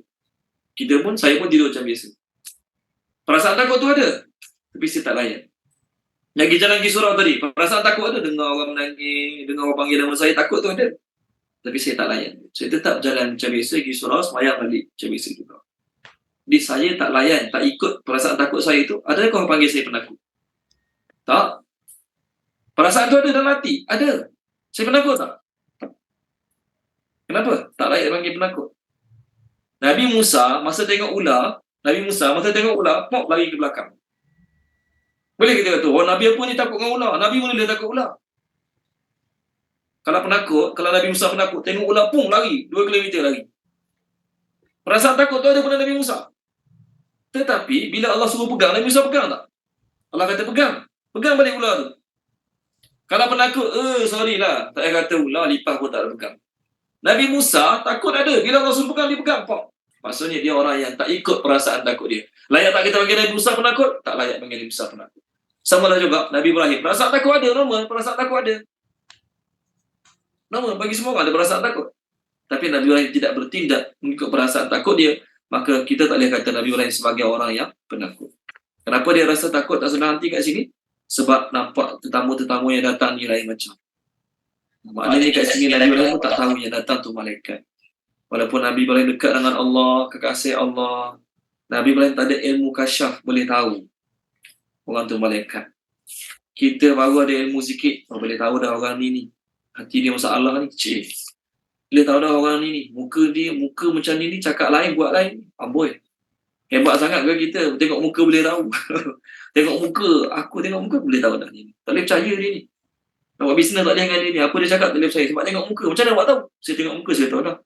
Hebat dah. Cakap kat dia, orang-orang macam tu, awak lagi hebat pada Nabi Ibrahim. Sebab Nabi Ibrahim tengok malaikat. Nabi Ibrahim tak tahu pun orang tu malaikat. Awak tengok muka orang boleh tahu. Orang ni baik, orang ni tak baik. Orang ni boleh percaya, orang ni tak boleh percaya. Lainlah kalau kita pernah bekerja dengan orang tu, kita tahu rekod kerja dia tak bagus, dia suka songlak duit, dia suka menipu. Lepas tu kita kata kat orang, saya kenal dia ni kayak muka menipu. Tak apalah, kita pernah jumpa orang tu, pernah ada pengalaman dengan orang tu. Tapi orang tu tak pernah jumpa, kalau kita mau jumpa dah boleh. Kita boleh buat keputusan yang mengatakan, tak boleh percaya ni. Muka penipu, muka penjahat. Hebat sangatlah kita pada Nabi Ibrahim. Nabi Ibrahim tak tahu orang tu malaikat. Kalau tahu malaikat, tak adalah hidang makanan macam tu. Okey. Qalu sama ayat baru 53. Qalu mereka berkata, la taujal, janganlah kamu berasa takut. La taujal, janganlah kamu berasa takut. Inna sesungguhnya kami ni malaikat Okey, berapa malaikat? Ada kata 3, ada kata 7, ada kata 10, ada kata 12. Wallahu a'lam, semua pendapat mengenai bilangan tu dalam tafsir sahaja. Dalam hadis sahih pun tidak ada mengatakan berapa jumlah malaikat tersebut. Yang penting bila Allah guna perkataan plural, maknanya bilangannya 3 dan ke atas. Kalau ada orang kata 2 orang malaikat, salah. Berapa malaikat datang jumpa Nabi Ibrahim ni? 2 orang. Salah. Sebab Allah guna perkataan plural. Bila plural bilangannya mesti 3 dan ke atas. Berapa paling tepat? Wallahu a'lam. Qalu mereka, inna sungguhnya kami nubasyiruka, memberi berita gembira kepadamu, kepada Nabi Ibrahim, bi dengan gulamin, anak lelaki. Gulamin, anak lelaki, alim, yang alim, yang mengetahui lah. Alim, yang mengetahui, yang terpelajar. Okey, terjemahkan dulu boleh. Tuan Haji Rashid, Puan Rohana ada? Tuan Haji Rashid, Puan Rohana Hamzah ada? Ya, Raibah. Oh, Raibah, masya-Allah. Labas. Okey, tolong terjemahkan dia. Puan Samiah, terjemahkan Puan Samiah. 53, Ustaz. Ya, 53. Mereka berkata, surah Hud, salah. Mereka berkata, janganlah kamu berasa takut. Sesungguhnya kami memberi berita gembira kepadamu dengan anak lelaki yang mengetahui. Terima kasih Puan Samiah. Jadi malaikat cakap pada Nabi Ibrahim, jangan takut. Malaikat cakap pada Nabi Ibrahim, jangan takut. Okey? Kerana kami datang ni bukan nak buat apa-apa pada kamu. Kami datang untuk beri berita gembira kepadamu dengan kelahiran anak yang kamu bakal dapat. Dan anak tu bukan sekadar anak lelaki biasa. Anak lelaki tersebut adalah anak lelaki yang alim, yang berpengetahuan macam kamu juga. Yang ada ilmu agama, ilmu hikmah macam kamu juga. Ini adalah anak kedua bagi Nabi Ibrahim dan anak pertama bagi Sarah. Nabi Ibrahim seronok tak? Seronok. Berita gembira dapat anak. Tapi siapa lagi seronok kat sini? Sarah lebih seronok. Dua-dua seronok dapat anak. Tapi Sarah lebih seronok kerana apa? Itu merupakan anak pertama bagi dia. Tengok muka surat 229 tadi boleh? 229. Tolong baca Puan Suraya Haidar. Puan Suraya tolong baca. Muka surat apa Ustaz? 229 ayat 70-71. 229. Ayat 70 dan 71. Bismillahirrahmanirrahim. Maka ketika dilihatnya tangan mereka tidak menjamahnya, dia Ibrahim mencuriga mereka dan merasa takut kepada mereka. Mereka, iaitu malaikat, berkata, "Jangan takut, sesungguhnya kami diutus kepada kaum Lut." Dan isterinya berdiri lalu dia tersenyum. Maka kami sampaikan kepadanya kabar gembira tentang kelahiran Ishak, dan setelah Ishak akan lahir Yakub. Terima kasih Puan Suraya Haidar. Sama-sama. Allah mention kat sini, kami sampaikan then we gave her glad tidings. Her, kenapa mention her saja, tak mention both of them? Kami sampaikan berita gembira kepada both of them. Kenapa tak cakap macam tu?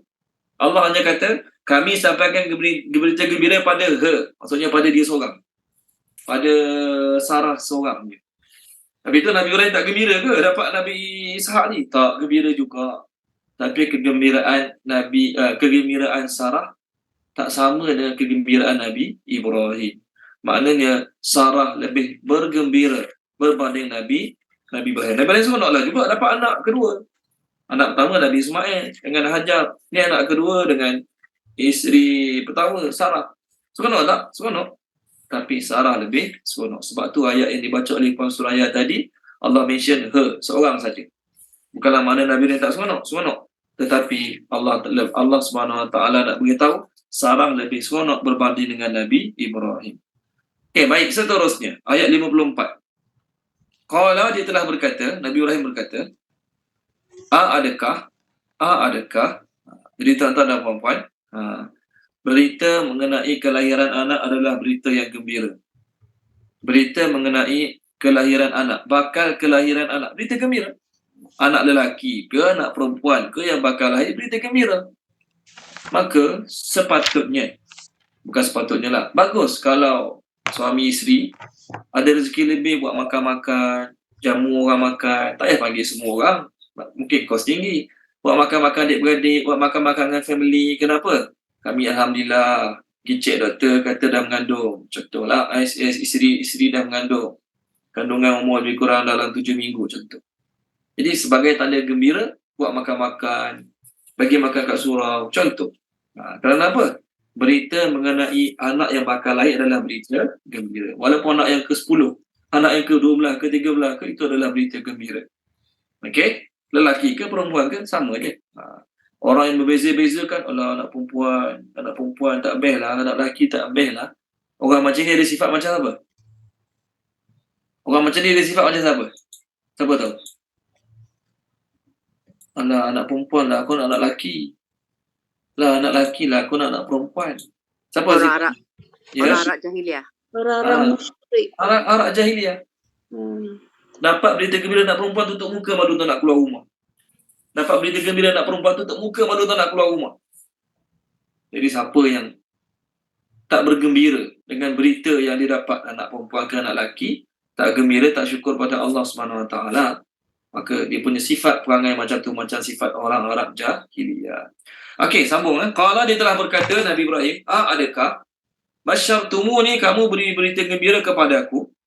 Basyartumuni, kamu beri berita gembira kepadaku. Ala, atas, an bahawa, ala atas, an bahawa, masania telah menimpaku. Masania telah menimpaku. Bolehlah terjemah telah menimpaku ataupun telah sampai kepadaku, boleh juga. Betul terjemah have overtaken me. Al-kibaru, umur tua. Al-kibaru, umur tua. Maka bi dengan apakah? Bi dengan apakah? Ma apa dengan fa maka bima dengan apakah? Bima dengan apakah tubashirun kamu akan beri berita gembira kepadaku. Tubashirun kamu akan beri berita gembira. Kepadaku tak ada. Tubashirun kamu akan beri berita gembira. Siapa belum baca lagi terjemah? Saya rasa semua dah baca kan? Ada yang belum tak? Takut saya tertinggal. Okey, baik.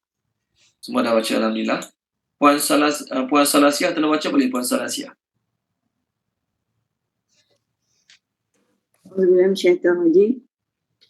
Dia telah berkata, adakah kamu beri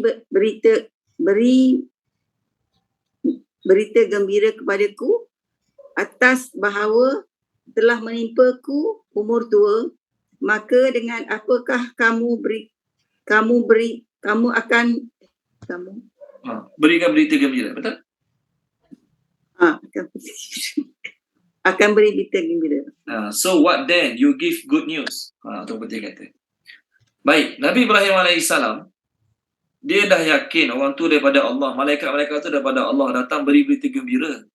Dia boleh tanya, Nabi Ibrahim tanya malaikat tu, macam mana kamu boleh beri berita gembira pada aku akan dapat anak? Sedangkan aku ni dah tua. Tu dia jawapan kat sini. Dalam surah lain, Nabi Ibrahim kata, dia dah tua, isteri dia pun tua. Masa ni Nabi Ibrahim umur 120. Isterinya umur 99. Nabi Ibrahim 120, isterinya umur 99. Tuan-tuan dan puan-puan. Jadi Nabi Ibrahim pelik. Takkan boleh dapat anak lagi umur macam ni. Jadi dia pun tanya. Soalan timbul. Macam mana orang yang yakin pada Allah, dekat dengan Allah, boleh tanya soalan macam tu? Dia tak tahu ke Allah Maha Berkuasa, boleh buat segala-galanya? Dia tak tahu ke Allah Ta'ala tu mampu buat segala-galanya, tapi dia tak tanya lagi. Macam mana kau boleh berita gembira pada aku bakal dapat anak? Aku tua, bini aku tua. Ni dia tanya soalan macam tu. Yang dalam puan yang dibaca tadi, sambungan ayat yang dibaca tadi oleh Puan Suraya, ni dia tanya. Ada dalam surah Hud tadi, isteri dia tanya. Tolong baca Tuan Haji Izzali, boleh? Tuan Haji Izzali tolong baca surah Hud tadi. Sambungan ayat yang dibaca oleh Puan Suraya Haidar tadi. Saya cari muka surat sekejap. Muka surat 230. 230. Tadi Puan Suraya baca sampai ayat 71. Page 230 tolong baca ayat 72 dan 73 boleh? Boleh Ustaz. Dia isterinya berkata, sungguh aneh, apakah mungkin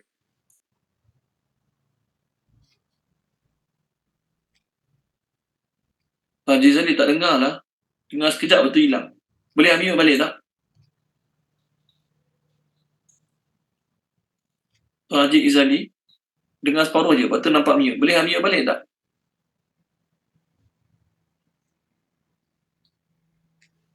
Sorry Ustaz, dengar tak? Sekarang baru dengar. Tadi dengar sekejap betul hilang. Hello, Dengar. Okey. Okey. Dia isterinya berkata, sungguh aneh, apakah mungkin aku dapat melahirkan Allahu Akbar. Sorry Ustaz. Sungguh aneh, apakah mungkin aku dapat melahirkan anak padahal aku sudah tua dan suamiku ini juga sudah terlalu tua. Ini adalah sesuatu yang menghairankan. Mereka para malaikat berkata, mengapa engkau merasa hairan tentang ketetapan Allah? Itu adalah rahmat dan keberkatannya dicurahkan kepadamu, wahai Al-Bait. Sesungguhnya Allah Maha terpuji lagi Maha pengasih. Okey. Terima kasih Tuan Haji Izzali. So ayat tadi Nabi Ibrahim tanya, aku dah tua, macam mana boleh dapat anak lagi ni? Siapa tadi? Isterinya tanya macam tu juga, aku dah tua, macam mana boleh dapat anak lagi? Macam mana soalan macam ni boleh timbul daripada orang yang dekat dengan Allah? Sama juga macam berlaku pada Nabi Zakaria alaihi salam. Nabi Zakaria alaihi salam dah tua, isterinya mandul pula tu, boleh dapat anak. Tengok surah Ali Imran. Boleh Surah Ali Imran. Okey. Tolong baca boleh? Tuan Haji Abdul Kahar tolong baca. Tuan Haji Abdul Kahar.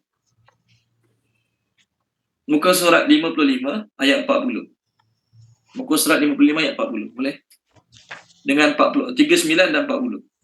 Page 55 ayat 39 dan 40.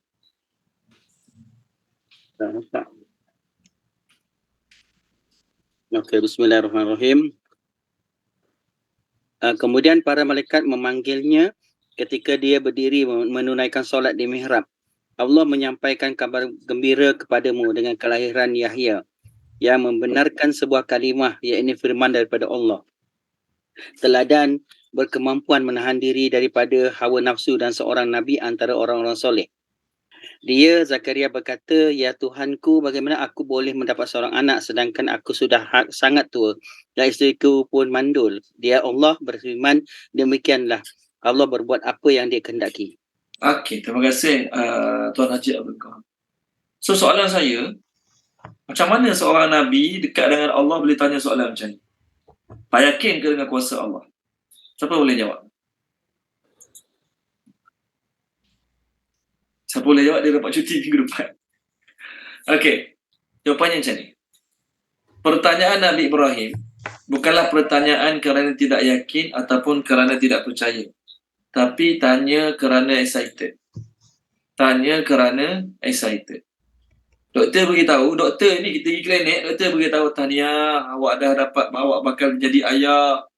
Isteri awak akan dapat anak nanti. Kita tanya balik doktor, betul ke doktor? Betul, doktor jawab apa? Kalau tak percaya sudah, tak payah datang check up sini. Pergi check up kat kedai-kedai motor, kedai kereta. Contohlah doktor. Jadi kita tanya, betul ke doktor tu? Bukan kerana kita yakin, bukan kerana kita tak percaya kata-kata dia. Dia doktor, dia tahulah. Lepas dia check isteri kita. Dia tanya betul ke tu adalah tanya kerana excited. Tanya kerana terlalu gembira. Ataupun tanya kat sini, yang kedua jawapannya ialah, tanya kat sini ialah, tanya bagaimana cara. Aku tahu Allah berkuasa untuk bagi anak. Aku tahu Allah berkuasa untuk melahirkan, bagi seorang tu anak. Cuma aku nak tahulah cara macam mana Allah nak bagi aku anak. Allah buat aku jadi muda balik ke? Allah buat isteri aku jadi muda balik ke? Ataupun Allah nak suruh aku kahwin seorang lagi ke? Termasuk. Ni ditulis oleh The Great Quran. Saya bukan reka-reka nak buat lawak, tak betul. Nabi Ibrahim yakin Allah kata dia dapat anak, dia dapat anak. Tetapi macam mana cara yang Allah nak bagi anak pada aku tu? Tu yang Nabi Ibrahim tanya kat sini. Itu yang Nabi Ibrahim tanya kat sini. Sama ayat baru. Boleh? Qala, dia telah berkata, bukan qala, maafkan saya hilang muka surat sekejap. Qalu, mereka berkata, mereka berkata, basyarnaka, kami beri berita gembira kepadamu.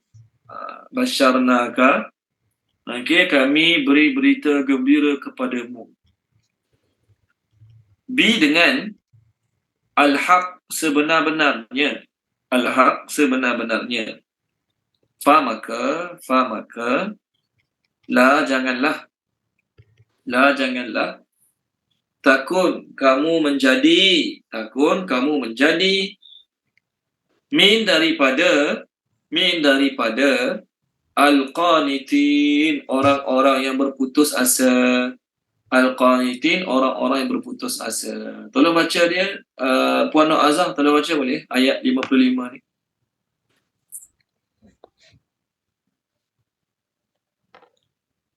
Bismillahirrahmanirrahim.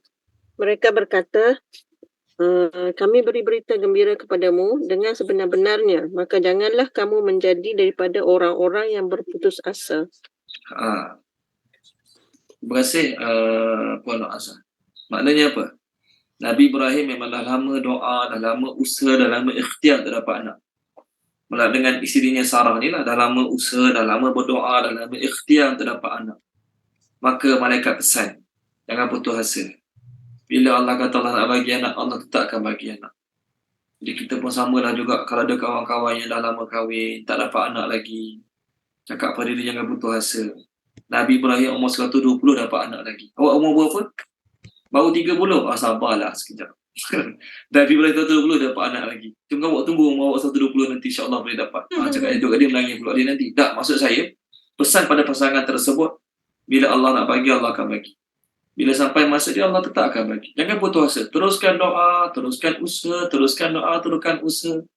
Cuba ikhtiar cara kampung, cara tradisional, cara moden, cuba ikhtiar segala-galanya. InsyaAllah bila sampai masa Allah nak bagi, Allah Ta'ala akan bagi. Adakah Nabi Ibrahim orang putus asa? Tak, Nabi Ibrahim bukan orang putus asa. Malaikat cakap, kami sampaikan berita kepada kamu dengan sebenar-benarnya. Takkan nak walawak benda ni? Boleh main walawak benda ni? Orang tu dah lama tak ada anak. Tiba-tiba kita buat lawak dia. Tanya awak bakal dapat anak. Ya ke? Tak ada, gurau je. Tak baik doa. Gurau macam tu. Itu bukan gurau tu. Itu nama dia kerja yang tak betul. Itu bukan gurau tu. Orang yang tak sabar dah dapat anak, tiba-tiba buat gurau benda macam tu. Itu bukan benda gurau. Jadi malaikat kata, kami menyampaikan perkara yang sangat benar kepada kamu. Maka kamu jangan jadi putus asa. Adakah Nabi Ibrahim orang putus asa, tak percaya pada rahmat Allah, tak percaya pada kuasa Allah? Tak. Tengok surah Al-Baqarah buku surat 44. Boleh baca Puan Siti nulis boleh? Ayat atas sekali. Baqarah 44 ayat atas sekali.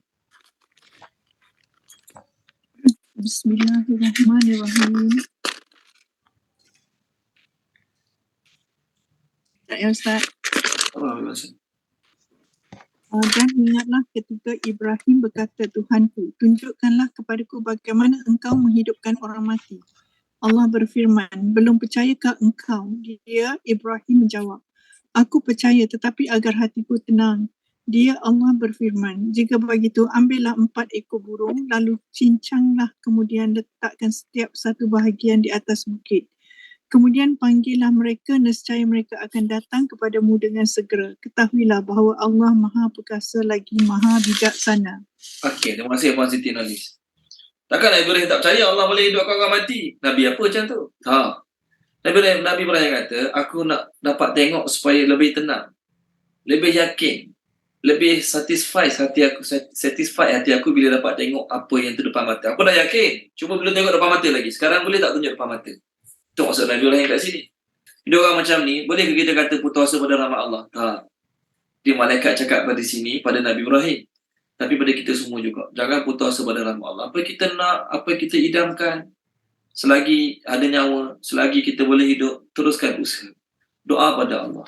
Allah Ta'ala tetap akan bagi. Bila Allah nak bagi, masa mana Allah nak bagi, terpulang. Okey? Kalau saya jadi malaikat, saya mungkin jawab, it's just a number. Okay? Nabi Ibrahim tanya, aku dah tua macam mana dapat anak? Kalau saya jadi malaikat waktu tu, saya kata, it's just a number. Ataupun saya bagi ayat ni kat dia. Jangan marah, nampak agak skrin? Yes, it really doesn't matter. Betul nampak? Ni berapa umur dia tak tahu ni? Mungkin 120 ke? Ini mungkin 110 ke? Wallahualam. Tapi nampak walaupun dah berumur, Masya Allah. Umur bukanlah menyebabkan kita tak boleh jadi macam orang muda, tak boleh gembira, bahagia macam orang muda. Tak. Sebagaimana orang yang umur dah lanjut, Allah boleh bagi anak. Orang muda lanjut juga boleh mesra, boleh bahagia. Macam orang muda baru kahwin juga. Kita je nak tak nak buat. Tu je poin dia. Boleh? Okey, baik. Saja gurau, jangan marah. Okey. Poin kita kat sini, Allah berkuasa nak bagi anak. Walaupun orang tu umur berapa, cuma adalah orang bagi. Ini bukan hadis Ini bukan hadis, cuma orang bagi amalan-amalan. Kalau dah lama kahwin, tak dapat anak, boleh amalkan ayat ini. Surah apa ya? Saya pernah share, tapi tak ingat kelas mana. Surah Syura. Tolong baca dia. Siapa dia tolong baca? Puan Nur Zafirah tolong baca boleh? Surah Syura. Muka surat 488 ayat 49-50. 488 ayat 49-50. Jadi orang yang dah lama kahwin, baca lagi 2-3 amalan, saya boleh bagi. Tapi ni antaranya lah. 488. Ayat 49-50.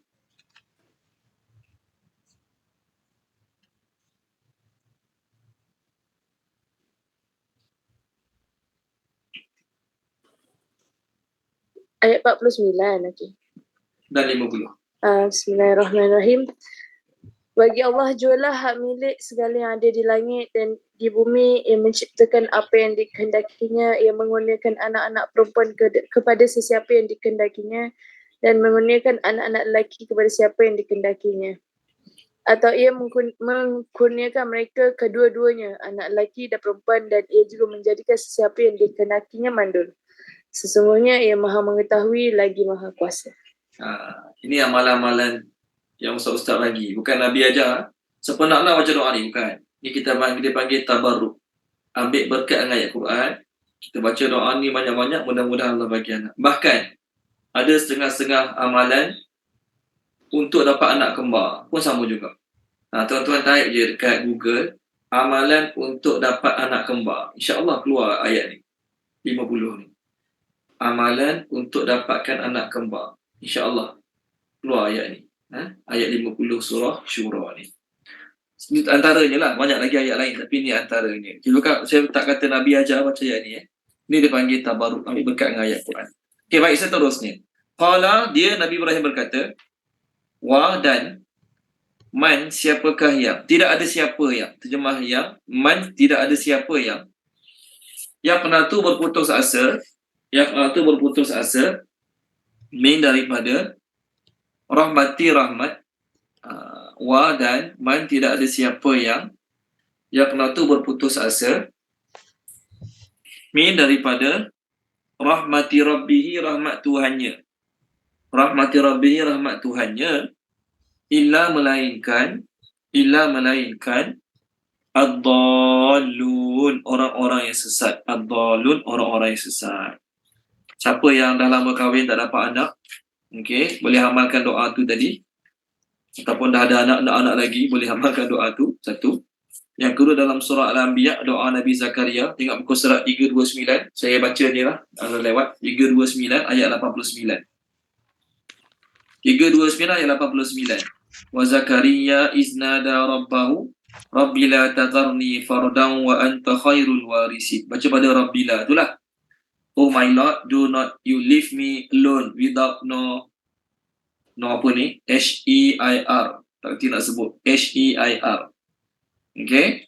And you the best inheritor. Hey. H-E-I-R. Bukan hair. Kalau H-A-I-R rambut pula kan. Bunyi dia. Jangan tinggalkan aku keseorangan. Bagi aku pewaris. Bagi aku anak. Ni satu. Boleh amalkan. Baca pada Rabbila. Yang kedua, page yang dibaca tadi oleh Tuan Haji Abdul Kahar. Page yang Haji Abdul Kahar baca tadi. Page tu pun ada doa ayat atas sekali. Saya buka balik buku surat tu. Buku surat 55 ayat atas sekali tu kan. Hunalika da'a Zakaria rabbah. Qala rabbi habli min ladunka zurriyatan tayyibah. Innaka sami'ud du'a. Isteri-isteri yang sedang mengandung, ataupun yang akan mengandung ke, tak kisahlah, amalkan doa ni. Nabi Ibrahim doa ni. Wahai Tuhanku, berikanlah kepadaku daripada sisimu zuriat yang baik. Sesungguhnya engkau maha mendengar doa. Boleh? Okey. Tolong terjemahkan dia ayat baru kita. Tuan Haji Rashid boleh? Tuan Haji Rashid terjemahkan ayat baru kita sekarang.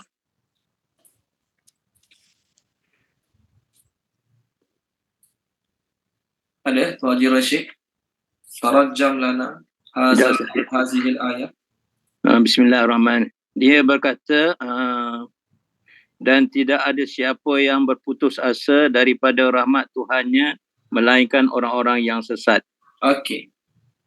Maksud sesat kat sini, kalau ditujukan pada orang kafir, maksudnya orang kafir semua sesat lah. Itu kalau orang Islam putus asa pada rahmat Allah, macam mana? Orang Islam putus asa pada rahmat Allah, biarlah redha je lah, dah kahwin 10 tahun tak ada anak, kita tak ada je lah. Adakah dia keluar pada Islam? Adakah jadi orang sesat? No. Dalun, sesat dalam Quran ada dua makna. Satu makna sesat ialah terkeluar pada agama Islam, ajaran sesat, agama sesat. Itu kita faham. Yang kedua makna sesat adalah salah jalan, salah gaya berfikir, salah fahaman. Itu maksud sesat. Tak keluar pada Islam. Contoh, anak-anak Nabi Yusuf. Anak-anak Nabi Yaqub kata kat Nabi Yaqub. Tengok muka surat 236. Boleh tak 236? Bagi mereka Nabi Yaqub ni tak adil dalam kasih sayang. Bagi mereka Nabi Yaqub tidak adil dalam kasih sayang. Tengok muka surat 236. Tolong baca Puan Maisarah boleh? 236. Page 236 ayat 8. Ada perkataan sesat kat situ. Tapi sesat kat situ bukanlah maksud keluar pada agama Islam. Takkan dia kata Nabi Yaqub keluar pada agama Islam? Ayat 8. Okey.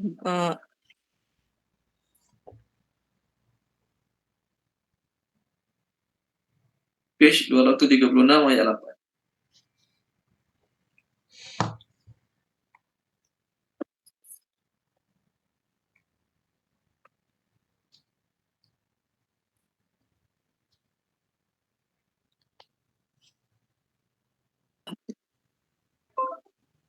Dengar aku? Baru dengar. Oh, baru internet connection ni. Okey, saya ulang. Ketika mereka berkata, sesungguhnya Yusuf dan saudaranya Bunyamin lebih dicintai ayah daripada kita. Padahal kita adalah satu golongan yang kuat. Sungguh ayah kita dalam kekeliruan yang nyata. Terima kasih Puan Maisarah. Ini terjemahkan kekeliruan yang nyata. Ayatnya dalalin. Inna abana lafi dalalin mubin. Dalal kat situ takkan terjemah sesat, kekeliruan. Jadi dalin kita sekarang pun sama juga, boleh diterjemah keliru. Orang Islam jaga semayang, tutup aurat. Lepas tu dia kata apa? Tak apalah, kalau tak ada anak, tak ada je lah. Redha je lah. Nak anak sangat-sangat tapi tak ada anak. 10 tahun kami tak ada anak lagi. Biarlah, tak ada lah. Ni nak angkat je lah contoh. Adakah dengan sebab dia kata macam tu, dia jadi orang sesat, berdosa besar, keluar pada agama Islam? No. Dia dipanggil kekeliruan. Orang macam tu menghadapi kekeliruan. Jadi dalun dalam Quran, jangan terus kata sesat. Kita ni, bila kita sebut dia sesat, maksudnya apa bahasa Melayu? Dia sesat. Kita akan terus faham orang tu terkeluar terus pada agama Islam. Betul kan?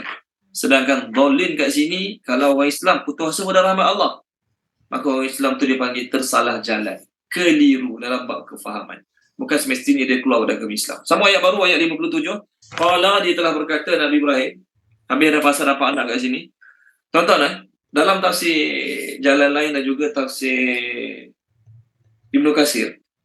Masa ni Nabi Ibrahim dah ada anak, Nabi Ismail. Umur Nabi Ismail 13 tahun. Umur Nabi Ismail masa tu 13 tahun.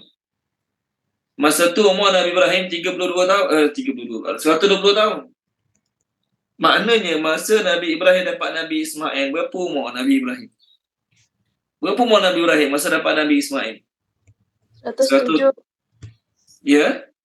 136. 107. 107 Puan Suraya 107 lah. Oh, okay. 120 tolak 13, 107.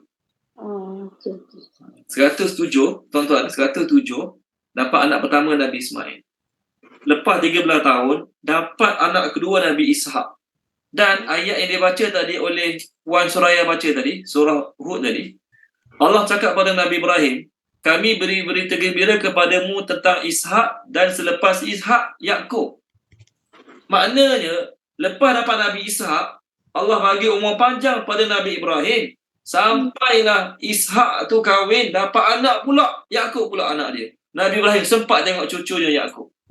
Anak Nabi Ishak. Okey? Nampak? Itu satu. Yang kedua, anak Nabi Ibrahim berapa orang? Anak Nabi Ibrahim berapa orang? Anak Nabi Ibrahim berapa orang? Ishak. Nabi anak Ishak. Cucu Nabi Ibrahim. 4. Yes. Nabi Ibrahim 4 orang anak. Ishak bukan anak. Ishak bukan anak. Yakub bukan anak. Yakub cucu. Yakub bukan anak. Yakub cucu. Wa min wara'i Ishaq wa Yakub. Yakub cucu Nabi Ibrahim. Yusuf cicit Nabi Ibrahim. Nabi Yusuf cicit Nabi Ibrahim. Cicit. Ya, Nabi Yusuf cicit Nabi Ibrahim. Anak Nabi Ishak. Okey, terlemiuk kan boleh? Tak sahabat terlemiuk kan? Okey, nampak anak Nabi Ibrahim 4 orang. Pertama Ismail, kedua Ishak, ketiga Madian, keempat Mudayin. Keempat Mudayin. Tuan-tuan dan puan-puan, 4 orang anak Nabi. Maksudnya lepas pada tu dapat anak lagi. Berapa umur Nabi Ibrahim meninggal? 170 lebih. Tak silap saya 170 lebih umur Nabi Ibrahim meninggal. Maknanya orang zaman dulu umur 100 lebih dapat anak tu benda tu biasa. 100 lebih dapat anak benda tu biasa. Pada umur orang zaman dahulu lah. Zaman sekarang umur 40 mengandung pun kena marah dengan nurse. Bising nurse kat hospital. Okey? Tak tahu lah kenapa dia bising. Mungkin dia belajar macam tu nak macam mana. Dia tahu je lah kan. Okey, baik. Sampai ayat baru. Qala, dia telah berkata, maka apakah khatbukum urusan kamu Ayyuhal mursalun, wahai para utusan. Ayyuhal mursalun, wahai para utusan. Okey. Qalu, sambung ayat terus. Mereka berkata, utusan-utusan itu berkata, Inna sesungguhnya kami, ursilna dihantar. Ursilna dihantar boleh, diutus boleh. Ila kepada kaum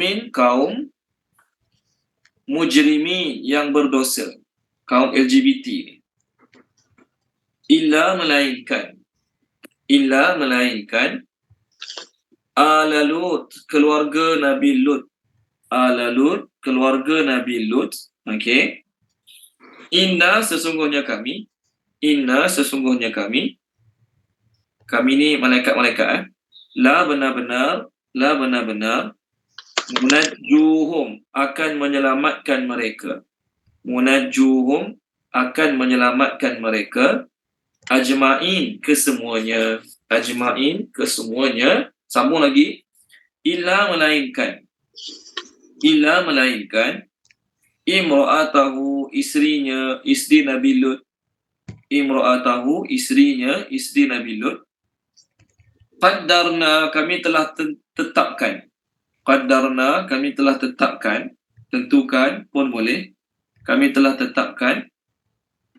Innaha, sesungguhnya dia. Okey. Dia isteri Nabi Lut itu. La benar-benar min daripada al-ghabirin, orang-orang yang tertinggal. Al-ghabirin, orang-orang yang tertinggal. Terjemahkan dia, Puan Nur Hidayah Ahmad, terjemahkan oleh Puan Nur Hidayah. Boleh. 57 kan Ustaz? Ya. Bermula pada ayat 57 sampailah ayat 60. Okey, bismillahirrahmanirrahim. Dia iaitu Nabi Ibrahim berkata, apakah urusanmu yang penting, wahai para utusan? 58. Mereka menjawab, sesungguhnya kami diutus kepada kaum yang berdosa. 59. Kecuali para pengikut Lut. Sesungguhnya kami pasti menyelamatkan mereka semua. 60. Kecuali isterinya. Kami telah menentukan dia termasuk orang-orang yang berdosa, iaitu bersama orang kafir lainnya. Okey, terima kasih Puan Hidayah Ahmad. Malah Nabi Ibrahim tanya lagi, apa lagi urusan kamu wahai para rasul? Takkan datang nak berita-berita gembira tu je? 3 orang pula tu. Sekadar nak berita-berita gembira saja tanpa buat benda lain. Seorang malaikat cukup lah. Macam Nabi Zakaria tadi, yang Tuan Haji Abdul baca untuk kita tadi. Masa malaikat datang beritahu Nabi Zakaria dia tak dapat anak, seorang je malaikat. Ni nak beritahu Nabi Ibrahim dapat berita gembira, dapat anak, takkan 3 orang malaikat, mesti ada urusan lain lagi. Maka Nabi Ibrahim tanya, apa lagi urusan kamu wahai para utusan? Mereka menjawab, kami dihantar kepada kaum yang berdosa.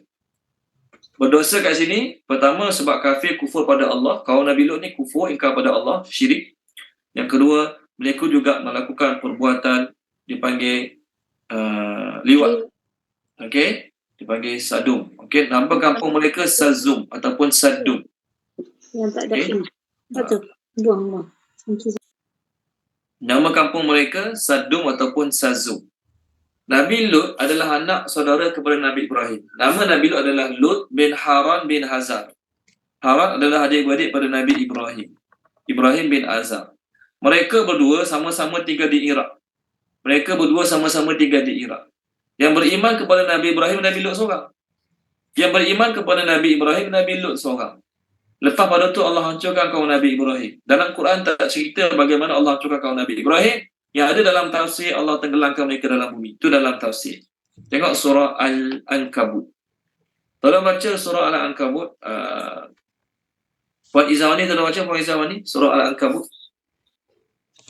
Saya buka surah sekejap. 399. Ayat 26.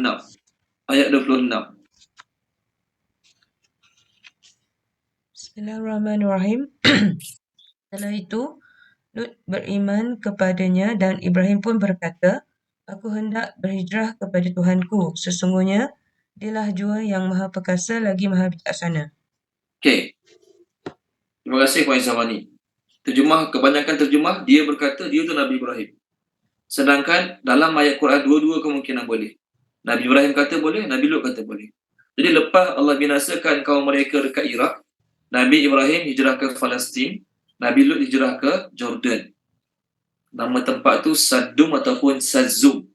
Daripada nama tempat tu lah keluar perkataan Sodomi tu kan, Sodomi tu. Baik. Nabi Ibrahim AS bila dengar malaikat tu cakap, kami nak hancurkan kaum Nabi di kampung tersebut, maka Nabi Ibrahim kata, kat situ ada orang beriman. Nabi Lut. Lepas tu malaikat jawab, ya, kami tahu, kami akan selamatkan Lut. Tolong baca dia, Puan Salmiah, boleh Puan Salmiah. Muka surat 400. Tadi Puan Izawani baca 399, ni muka surat 400. Boleh Puan Salmiah? Ya. Berapa ayat? 3132.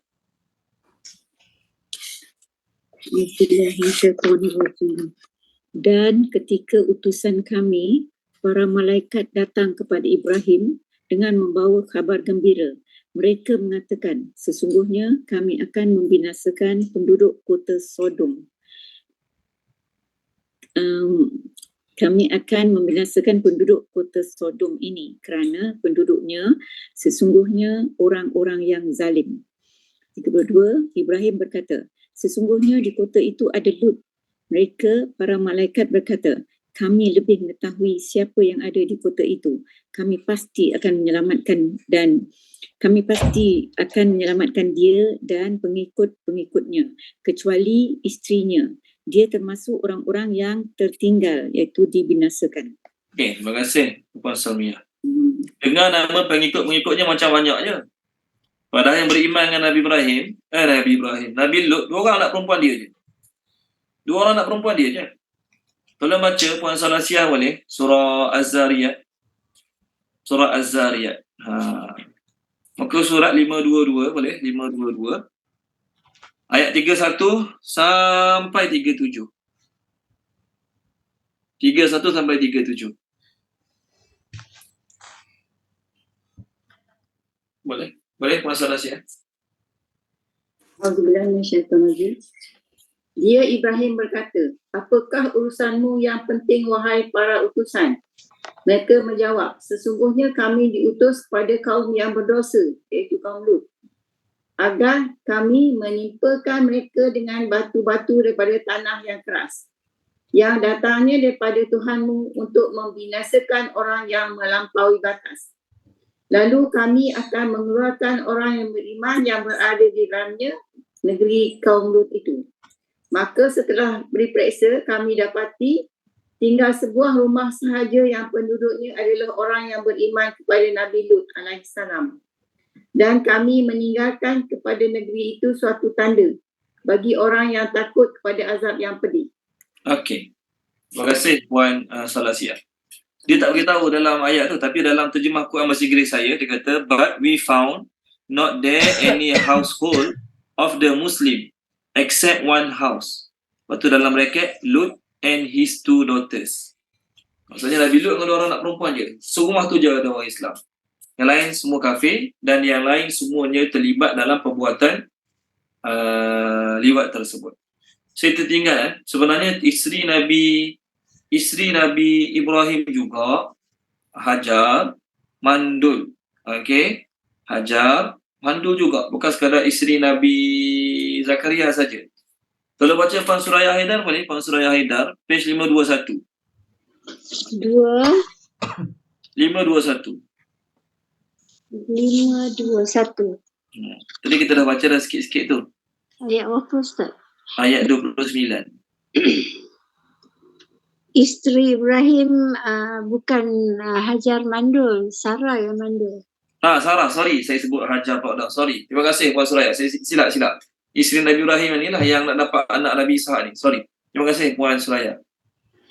Kemudian isterinya datang memekik tercengang lalu menepuk wajahnya sendiri seraya berkata, aku ini seorang perempuan tua yang mandul.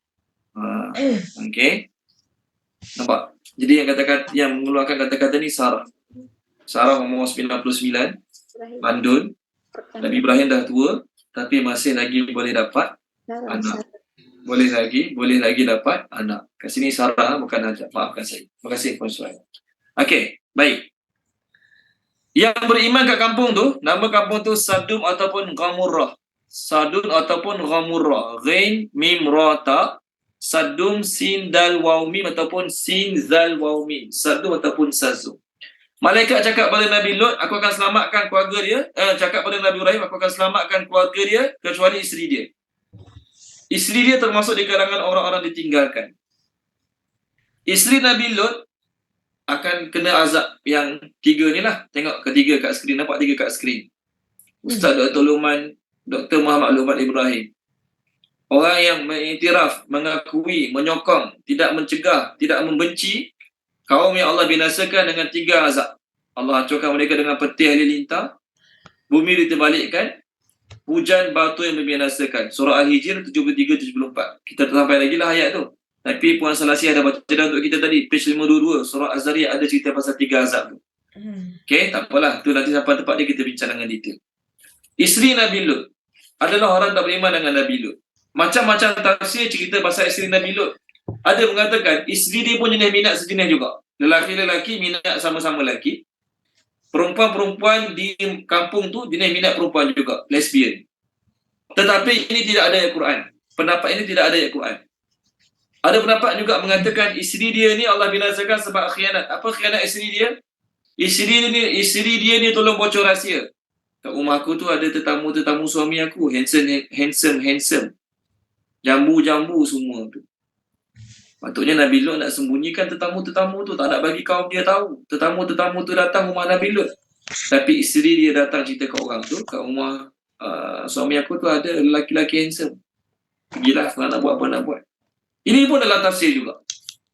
Tidak ada dalil yang jelas mengatakan ini perbuatan kaum isteri Nabi Lut punya perbuatan. Quran hanya kata isteri Nabi Lut dan isteri Nabi Nuh khianat. Isteri Nabi Lut dan isteri Nabi Nuh khianat. Tuan-tuan dan puan-puan, perbuatan khianat ni perbuatan terang-terangan ke sembunyi-sembunyi?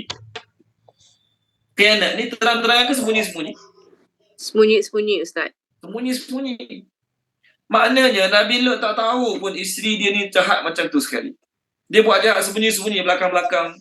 Sebab para Nabi tak mungkin dia biarkan isteri dia dalam keadaan kafir, kufur, sokong buat jahat. Maknanya isteri Nabi Lut, depan Nabi Lut baik, bagus.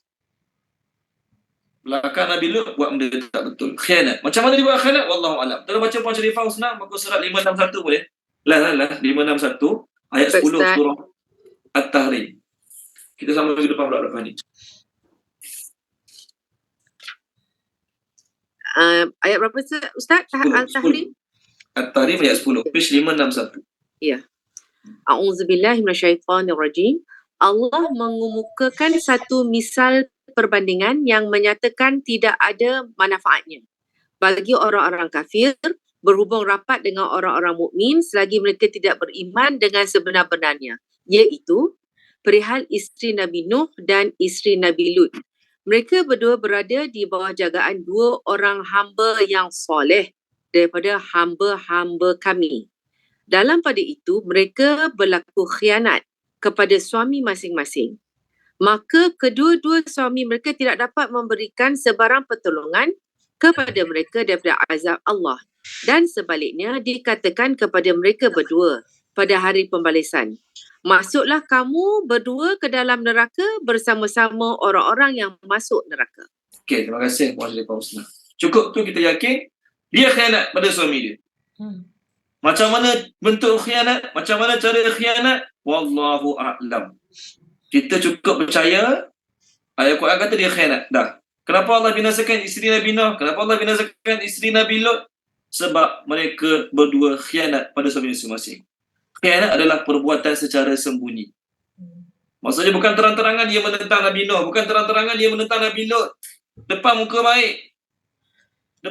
baik, cakap baik, tak tunjuk kekufuran, tak tunjuk keingkaran, tapi belakang buat khianat.